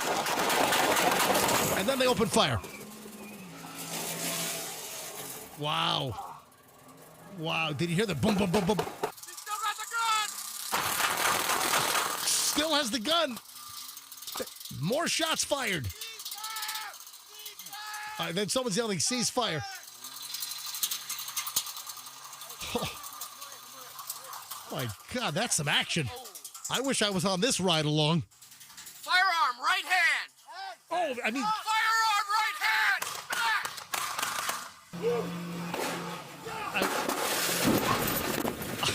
Did you hear her smash into the car? She's got this red car. She just barrels into one of the cop cars head on. That's crazy. It is crazy. All right, so... Wow. Listen. I respect I'm listening. What do you want to say? All right, listen. I respect. How many times you can say? Hold on, I'm setting this up here. All right. I respect law enforcement, and I understand the difficult job they have sometimes. Oh, geez. Here goes Fester. How do you shoot the car 50 times, and she is just critically injured? Yeah, she should have been taken out. I mean, all right. So yeah, I was just saying. Maybe there's some.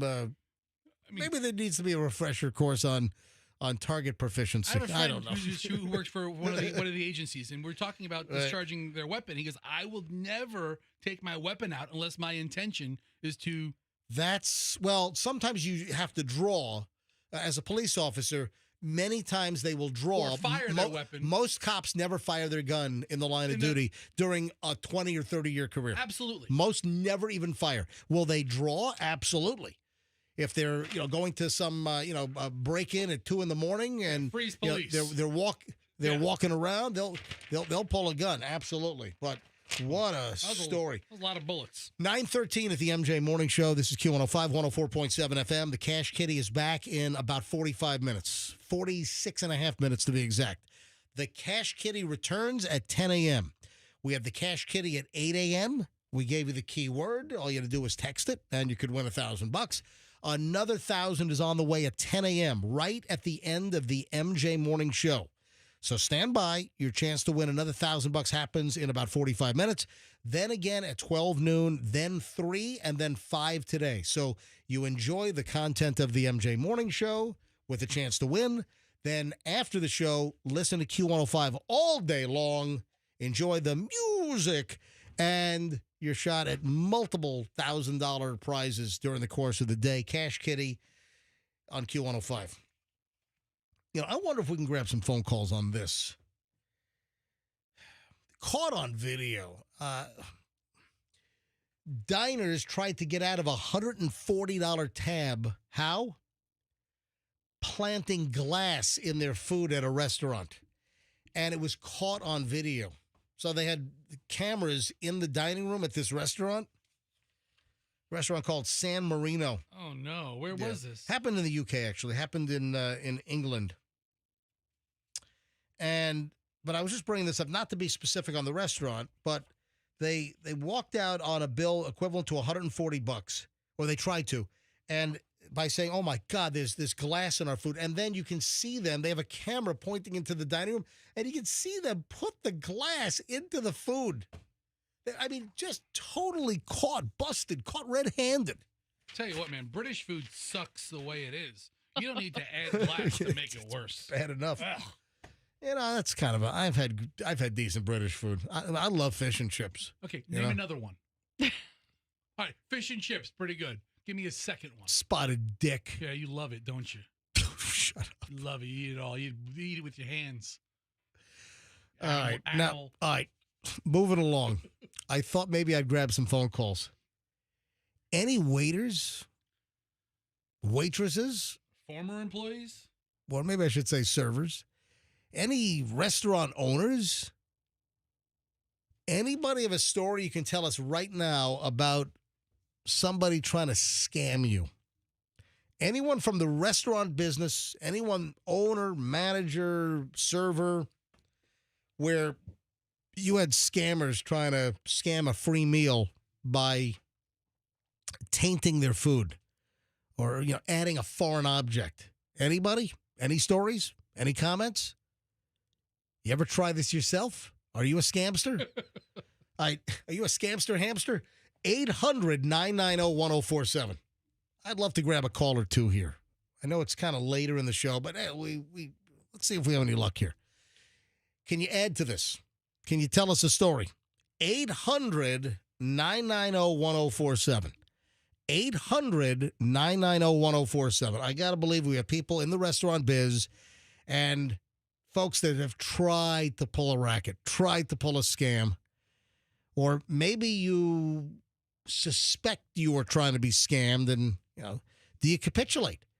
Do you ever give in and say, "Oh, we're so sorry," or you ever say, "That is BS. There's no way that got into that food item from my place, my kitchen"? All right, if you have a story, if you want to add to this, let's go. 800-990-1047. All right, Andrew's screening right now. Yeah, fire up the phones. All right, David. David in Clearwater is going to be first up on this thing. All right, release David's line for me, please, Andrew. All right, and David is, hang on, here we go. David, you're on the MJ Morning Show. Hi, David. Hey, what's going on? All right, so what's your story? I'm a server at a local restaurant here in Clearwater, and what we noticed lately is we got people coming in with those movie money, those fake $100 bills that look almost exactly like regular money, except they say promotion picture use only. Yep. So we're pretty hip on that. Hold on, you've had people come in with the phony movie money and trying to pay for their check with the phony movie money. Yep, we had a server take one last year, end of last year, and they put it up on the board to show everybody, what it looks like and everything. Yeah, the servers end up paying for that out of their own pocket. That sucks. Does something like So that. now servers are looking at the bills to make sure that they're legitimate U.S. currency and not some phony movie prop. Exactly, but they look almost exactly alike, and they're super cheap. You can buy them online. Yeah. So counterfeit money be aware of that. or movie money has become a lot more realistic. It used to be obviously fake. Yeah. But now it's identical. That always bothered me when you'd watch a TV show or a movie and you could see that the money was clearly like Monopoly looking money, It's like just totally phony. Yeah, that always now bothered it's me. super realistic, and they're using it for scams like this. Now, David, if I pay cash for a bill, I'll often put the money in like the little leather folder, and I'll just tell the guy it's on the table, and I'll walk out. Yep. And there's always enough to cover it, and the tip, or I'll say it's on the table, keep the change, and I'll leave. Is that kind of what happens? Like you don't check it for another 20 or 30 seconds, and I'm already out of there? Probably half the cases they do that, and the other half the cases they just put the $100 bill in there, and the server's happy because they think they're going to get a big tip and everything out of it. But, Or you know what's got to suck? They get change. Yes, exactly. If someone gives you a phony movie money $100 bill, and then you give them real money and change. Oh That's Yeah, they'll like do it on a $20 or $30 bill. yeah, that's like double insult. All right, thank you, David. Have a great day. You too. All right, let's grab Pete in Lakeland. Pete, you're on the MJ Morning Show. Hi. Good morning. We were dining at Burns Steakhouse one time. The table next to us, he ordered one of the high-end steaks, and every time they brought it out, nope, not good enough. Nope, not good enough. Knowing very well they bring it out a third time, and they comp the steak, and it was just appalling to witness. Yeah, so this guy was just pulling a racket to get a free meal, huh? Oh, it was obvious. He knew what was going on, and after he left, we talked to the waitress about it, or the server. I'm sorry. Yeah. And she goes, that happens all the time. They know all about it, but they can't say anything. Got to be friendly. Tell you Smile and what, wave. that's why I couldn't be a restaurant owner, because I would I would hit customers. I'd kick them right out. Yeah, I would drag them by their crotch right out into the parking lot. All right, thank you, Pete. I appreciate it. You got it, boss. All right, so yeah, this couple that the story I just told, they planted glass in their food, and they were totally busted, caught on the camera up in the ceiling in the restaurant. Michelle, why are you so quiet over there? I'm just listening. I mean, Well, it's okay to you could do that at home. Thank you very much. Listen, That's my out. Yeah, she wishes. There you go. Don't tempt her with a good idea. I'm not. I don't participate in these activities, and I don't condone it. All right, we got to talk about this new 18,000 bristle smart toothbrush. This is insane. You know what it's like? It's like, you know the teeth whitening trays that you put in your mouth? Yeah. There's a new device with an upper and a lower. Oh, yeah. And it's battery powered. Yeah. You put it in your mouth like a mouth guard or like a teeth whitening or like the fluoride trays that the dentist puts in your mouth. But it's got as many like bristles and stuff as the awful sandworm in Dune. Is it the Sonic Auto Brush? Yeah, well, yeah, that's it. You put it in your mouth. I wonder if that's that might not be the exact one. No, The that's Sonic Pro for $80? No, that's too cheap. So this one's a little more expensive. 18,000 bristle smart brush works in 20 seconds. And there's apparently, I didn't know this, there's this rise of these full mouth electric toothbrushes. I think it's brilliant. I mean, in theory, if you can like immerse your whole mouth and the whole thing is just, totally gripped by this device. It's like an automatic car wash for your teeth. Yeah. Yeah, it's like rolling through bubble down or something. I have no issue with this. This sounds like a pretty cool idea. Wow.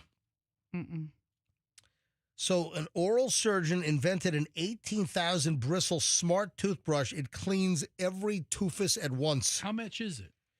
Oh my gosh. This one's it's called Pheno. This one is $299, so $300. What are you laughing at? I'm watching videos. Michelle's of people back in the use this. studio. Yes, Michelle. What? You got to watch the video of the people demonstrating the use. Oh my God! Can you send it? Festa, bring it up. Hold on, I'm looking up the. What's the? Where'd you find it? FENO.co. FENO.co. I'm not doing that. All right, hold on a minute. So how do we get to the video? Right here. Go help Fester out here. Page is loading. Page is loading. All right. Watch her. Is there audio? Oh my God. It's violent. Oh my! I don't think that looks very comfortable. It's like you put your mouth on the paint shaker at Home Depot. Okay, it doesn't look. Listen, when you think of the motion you make when you're brushing, Oh my God! It's like putting a jackhammer in your mouth. you know what? I love it. No. It's funny. All right, so Pheno.co. It's not a very flattering look for the boys. Take a look at this thing. Pheno, Feno. She can't even hold her head still on. .co. You know she has perfect oral hygiene. But look at this thing. It's like a giant scuba regulator mouthpiece. Yeah. And you jam it in, but it's got this whole extender piece. But it has a whole digital display. I'm not doing that. So each bristle has a bunch of little bristles on it, and it gets everything. It's like the butthole worm in Dune. Yes. Yes. Just like that. Imagine how clean that. I think it's called the sandworm. The sandworm. Why didn't he just call this toothbrush the sandworm? It'd probably sell more. Wow. $2.99. The Feno Smart Brush, 18,000 nylon bristles. Oh my God! It connects to an app and it tells you what teeth needs more attention. Yeah, it apparently can read your teeth. It's got all kinds of crap. Wow. The vibrations stop after 20 seconds, signaling your mouth is thoroughly cleaned. Can you snap heads on and off? Or do you have to buy a different? But it's also a smart device, and I think it can tell if you've got cavities or something. It communicates with an app on your phone. Yeah. It gives you what's next. It gives you a schedule for oral health care. Gum line stimulation, plaque removal, 250 strokes per 20 seconds, ensuring every brush is effective. Then it orally scans you. So it I mean, in 20 seconds, Michelle, every surface of your mouth gets brushed 250 times. Wow. That whole it doesn't look like it's worth it. You know, to me. I think you can strip paint off furniture with this thing too. Probably could. You could pressure wash your driveway Wow. with it. All right, 9:26 at the MJ Morning Show. Wow, unbelievable. All right, we have the final chunk of the MJ Morning Show when we get back. The mother and son find a lost lottery ticket. Wait till you hear about this. And then Bill Gates, speaking of money, Bill Gates is leaving his kids how much of his $101 billion fortune? Oh, Harvey Weinstein has some thoughts on the Blake Lively, Justin Baldoni case. Yeah, that's who I want to hear opinions from, Harvey Weinstein. Then, Charlie Sheen's daughter, you know, the one that's making a fortune on OnlyFans? Yeah. Yeah, she's got a little story going on. And then which big celebrity has a new action figure coming out? That and more next. MJ Morning Show here on Q105. I was speaking to Lorenzo last night.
On my playlist while I was doing a 3-mile walk last night in the hood.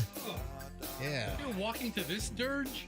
Nah, listen, I've got 2,000 songs on my playlist, and there's all kinds of interesting stuff. I'll be like, Alexa, next.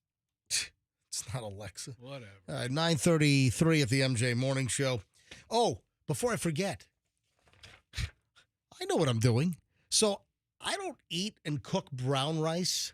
I eat white rice. You know, I like my Japanese koshi hikari, and I try to buy the stuff grown in Japan, preferably the rice terraces of Niigata in one of the western prefectures. So listen to this. Arsenic levels much higher in brown rice than white rice. Well, duh. Still has the hull on there and all the... Yeah, come on. Really? Yeah. This is just out. So anyone that says that, brown rice is so much healthier, more fiber, guess more arsenic. I love good arsenic. Let's see. How about you come over? We're having some chicken and arsenic. A new study from Michigan State University researchers published in the journal Risk Analysis. There's a journal for that? I want to get that. Highlights an uncomfortable truth. The very part of brown rice that makes it nutritionally superior, the bran, also concentrates dangerous inorganic arsenic, a known carcinogen. Rice bran and brown rice are shown to have higher arsenic content. That's why my rice is white. You know what? I'm going home. After we work out, Michelle, yeah, I'm firing up an amazing. So I have, the latest rice I have is grown in Japan, Niigata. It's one of the high-end, very desirable Japanese rices. It is not cheap. Wow. It is expensive, but it is good. They sell it on Amazon. And that's what just a bowl of sticky rice. I put it in my Zojirushi rice cooker. Boom. That's this story just made me hungry for some white rice, not brown rice with arsenic. Why don't you come over to my place? I'll serve you up a bowl of Mahatma. And I might even sprinkle some furikake on it. You see what's happening? You see what's happening in Japan, right? Oh, yeah, rice is... they had to release some of their emergency supply. Some of their crop, yeah. Yep. So it's like, but there's not really a... Is there a famine or something? No. They had like a couple of down years on rice production. Did they have like excessive rain or something?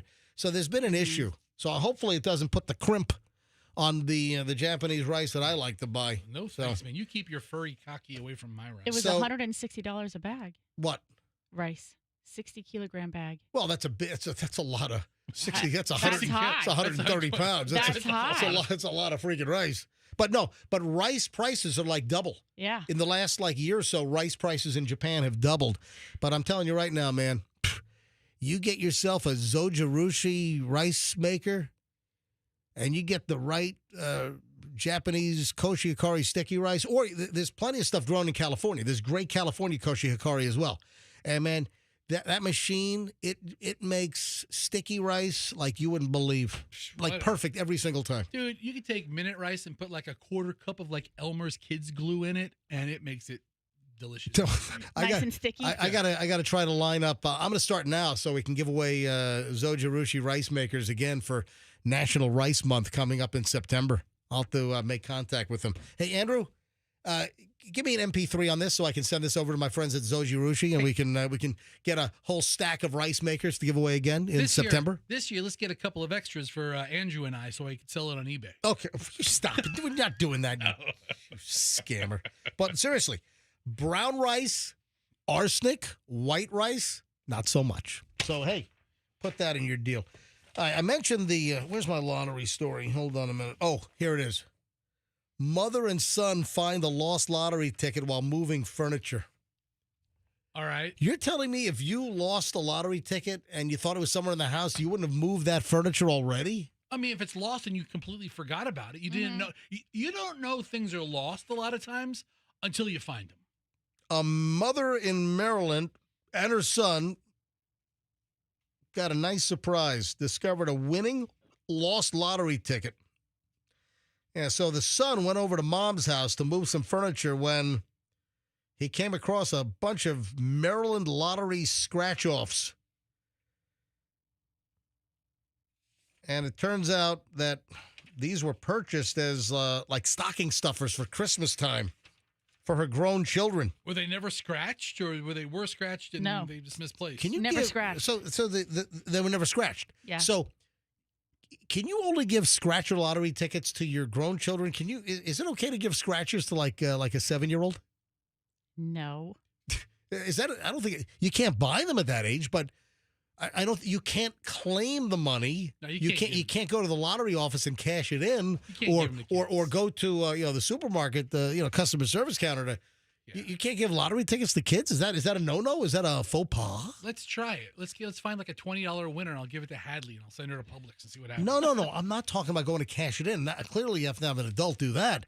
But is it acceptable if you're doing stocking stuffers at Christmas to drop in a whole bunch of scratcher lottery tickets, or is that going to definitely turn them into a degenerate gambler? Is that what you're trying to do? Oh. So they're moving furniture, and I guess the mother had purchased a whole bunch of scratchers for gifts for stocking stuffers for her adult kids, and a bunch of them fell behind the dresser. How do you not know this? And then they moved the furniture. The kids helping the mom move some furniture, and then hey, what's this? Whole bunch of unscratched Maryland lottery tickets. So they scratch it, and one of them's a $50,000 winner. That's amazing. But also, you've got a time frame. Luckily, they were able to beat the time frame for the expiration because scratchers probably have a year expiration, right? Fester, what do the scratchers have? Well, no. Some of them have a longer. Yeah. I don't know the time, but like because they could be sitting in that roll at the store forever. I'm looking at the ticket right now, and this might be from this last Christmas. Oh, Fester's looking at the holiday luck doubler. Yeah, that's the kind of thing you'd put in a stocking stuffer. It's a $5 ticket. Top prize $50,000. They won top prize. That's awesome. Christmas was what, 4 months ago? Right. So it's probably good. So it was the holiday luck doubler, top prize $50,000, and she had $50,000 sitting behind her dresser, sitting behind some furniture. Tell you what, why did you keep track of the lottery tickets? It's her ungrateful, miserable kids that lost it. Yeah. And then they don't know which kid lost it, so they don't know whose money it is. Mom gets to keep it. Anyway, listen, I think you give it to the kid that found it. The one that's they're helping mom move the furniture. They split it. All right, Bill Gates. Speaking of money. Speaking of moolah, man, Bill Gates, net worth now roughly, according to Forbes, and with the volatility of the markets up and down and up and down and up. Hang on, let me turn on CNBC. What's the market doing now? Hang on, channel 42 for CNBC here?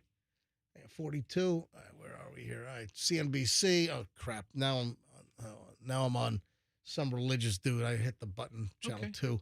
All right. Oh no, we're getting nailed again now. Dow is down 870. So there was that crazy rebound yesterday where it pumped up almost 3,000 points. Listen, I'm not messing with this crap. I mean, you want to try and catch falling knives? You go ahead and do it, folks. Sit out for a little while. Listen, it'll correct. I've got no FOMO. Guess what? I'm going to be able to put food on the table for the foreseeable future. I'm not messing around with this landmine game. What about Bill Gates though? Can he put? Food on the Let me go back to Bill. So the Dow is down 886, 887. Yeah, we're going to be down 1,000 here pretty soon, unless there's a rebound. Listen, this turmoil's not over. And, this whole Pee Wee Herman falling off the bike in front of the kids and saying, I meant to do that. Okay. All right. That's all I'm going to say. All right. So Bill Gates is worth, let's say, according to Forbes, the numbers that we have, $101 billion. Okay. That's a lot of money. Guess how much he's leaving to his kids? Kids, Jennifer, 28, Rory is 25, Phoebe is 22. So he has 3 kids?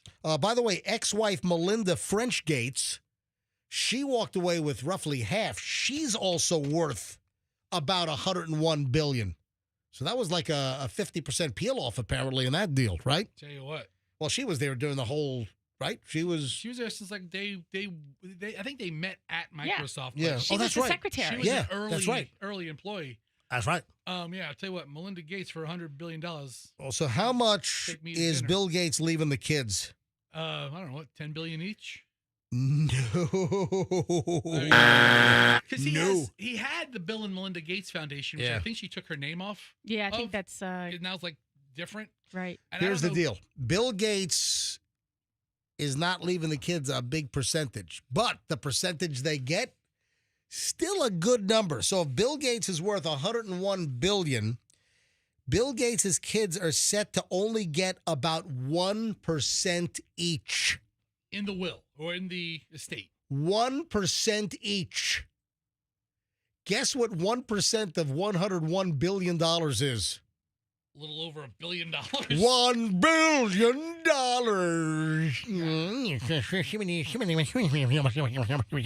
All right.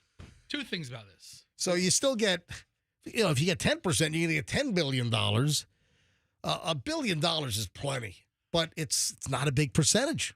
Here's the deal, though. Yeah. And also, Warren Buffett's kids, aren't they getting like, they're getting like a can of Coke and a Whopper or a Big Mac or something? If your parent is the Gates or the Buffetts or even Elon for that matter, and you can't manage to amass, I don't know, $2 or $3 billion by yourself, right? Just by being in the room where it happens. Just follow what Dad's doing. Yeah, whatever Dad's doing. Something. Hey, Pop, what are you doing today? Yeah. Okay, me too. Sure, you'll get some trading tips. Just try not to trigger an investigation with the FEC, but So Bill, I just thought it was interesting. Oh, and Harvey Weinstein. What's he leaving his kids? The whole a soiled potted plant. Son, this is for you. I call this plant DNA. Oh. All right. Use this fern. What does he have to say? Come on. All right. Harvey Weinstein is picking a side in the whole Blake Lively, Justin Baldoni legal battle. Harvey Weinstein says, I'll be watching this case closely. Tell you what, Harvey, why don't you watch your deformed penis closely? He does. Or how about you watch your own legal issues closely? Who cares what Harvey Weinstein has to say? By the way, Michelle, what's going on with what's the latest on the Blake? I've not seen anything. Yeah, it's kind of quiet. It's kind of quieted down. It was like a big inferno. The whole thing was flaring up, and then suddenly it's all quiet on the... Probably just some behind the scenes back and forth. Is Taylor Swift still friendly with Blake Lively, or did I see that was cooling off a little bit? We haven't seen them together. Yeah. Like Blake did not attend the games as she had for Kelsey as she has in the past. So yeah. There's a little speculation that Taylor does not like to be in drama that she is not controlling. If she's controlling the drama, all's good. She's not in control of this. Yeah, she likes to drive the bus. Right. And she's not driving that bus. Nope. She doesn't want to be a passenger on that bus. Nope. Yeah. All right, so she doesn't want to be hijacked. She doesn't want to be on a bus with Sandra Bullock having to take the controls. So a couple of days ago, Page Six had a story that Blake Lively finally reaches out to Taylor Swift after pulling her into the whole drama. Drag her into the drama. So Taylor Swift's like, oh, my God, why is I'm dragged into this whole mess. Tay-Tay's like, keep my name out your mouth. Also, keep in mind, Taylor Swift and that Travis Kelce dude, they've kind of gone very quiet. Good for them. And I think that's by design. Because, listen, Taylor Swift with that whole world tour, I mean, there's such thing as overexposure. And, you make yourself a little scarce, then it makes you more desirable, and you build up the demand for a little further down the road versus just being just nonstop, like, making people tired of you. All right, so that's the deal. Harvey Weinstein. Katy Perry, final trainings ahead of the all. Wait, you never said who he was rooting for. Who? Harvey. Who did he say? Yeah, you didn't finish the story. Well, would you like the details then? You said, okay, I'm just keeping track of what you're doing over there. The truth is, no, I could care less about Harvey and what he has to say about anything except for plant care. I mean, if he's giving me lessons on how to grow horticulture with natural ingredients, I'll listen because the guy knows a thing or two from what I hear. So Harvey Weinstein appears to be siding with Justin Baldoni. I figured. Yep. Oh, shocker. That's who it is. All right, quickly. I don't want to get too late here. So Katy Perry, when is the Blue Origin space unit? The space dong. I thought it was coming up like it's April 11th or something. April 14th. So it's next. Monday, it's Monday. So I saw CBS have like a commercial for like Gail goes to space. Yeah. Monday. I think it's going to happen. Gail King in space. What? I don't know this for sure, but I have the feeling from the commercial that it's going to happen during the CBS morning show. Wow. Because it's an 11-minute flight. Oh, yeah. Oh, they can do the whole thing in the show. She's going to fly up. They're going to watch it. Then they're going to cut to commercial. Come back. 10 a.m. Eastern time is when it's going to happen. So right at the end of this show on Monday. All right. So this little space ride for 11 minutes, it's like a ride at Universal Studios. It's like that goes a little bit higher. You know the new Epic Land they opened at Universal? Yeah, probably goes higher. You know what? All of their rides are better at the new Epic Land in Universal than this. What, Michelle? I would get on a ride at Universal, but I don't know that I would get in this, prick thing going up in space. the prick rocket. Right, Michelle, can you imagine? I'm sorry. I just have no, that. It's kind of scary. Can you imagine if something goes wrong? Right. And Gail King and the wife, the girlfriend, and Katy Perry and the Lauren Sanchez, the fiance of Jeff Bezos, Lauren Sanchez. Can you imagine if something goes wrong? Mm-mm. So, can you imagine? I will say, I hope everything goes Man, flawlessly. what if Bezos wants a way out? What if Bezos wants a way out? Holy hell! Oh my God! Oh, guess what? Cash Kitty on the way in 10 minutes. 10 minutes away from the Cash Kitty. And we got to close her down. Oh, Charlie Sheen's kid. Yeah, what's she doing? She's very attractive. The 21, I don't want to sound like a creepy old dude here, but she's very attractive. She's a beautiful woman. 21-year-old, the daughter of Denise Richards and Charlie Sheen, Sammy Sheen, has made millions and millions on OnlyFans, and apparently her car has just been repossessed again. What the hell? What is her? Wow. Can somebody explain this to me, please? Why the hell is her car getting repossessed? Maybe she's as beautiful as mom and as crazy as her father. How's she not buying a car? I don't know. She's buying a car. Last I saw, she made like $3 million, and her car is getting repossessed. I don't call that winning. No, I don't. That's not winning. No, that's called losing. Winning. All right. So I don't understand why her car's. Oh, and then the doll. Which action figure? Which big celebrity is getting his own Barbie doll? So it's being produced and sold by Mattel, and it's like under the Barbie label. Big star? Yeah. Sports. Oh. Tom Brady? No, LeBron James. Oh, okay. LeBron James is getting his own Barbie doll. All right. So he's going to be like Ken. I'll tell you what, Ken doesn't stand a damn chance now. No. So $79 is what it's going to, $75. It's going to cost $75 apparently. No thanks. I'll wait for the Shaq Barbie. Yeah, I was going to ask you. Yeah, that's what I want to see. Hi, Shaq. I want you to know I won't be buying the LeBron James Barbie doll. I'm going to come out with my own doll. Shakaroni doll. It comes out with a shakaroni and a 15% off coupon to the general. So it's the Shaq dolly delivers Papa John's pizzas, right? Comes with a little tube of icy hot.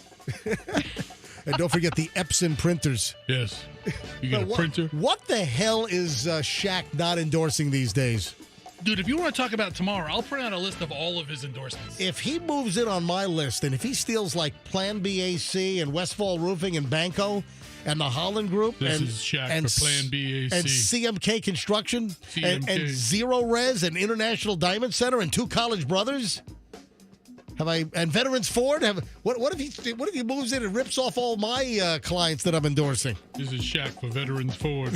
That's how we got to go. All right, Cash Kitty's next. 10 o'clock, 8 minutes away, your chance to win $1,000 with the Cash Kitty. Listen for details. Folks, have a great day. We'll see you back here tomorrow. MJ Morning Show on Q105, and let's be careful out there.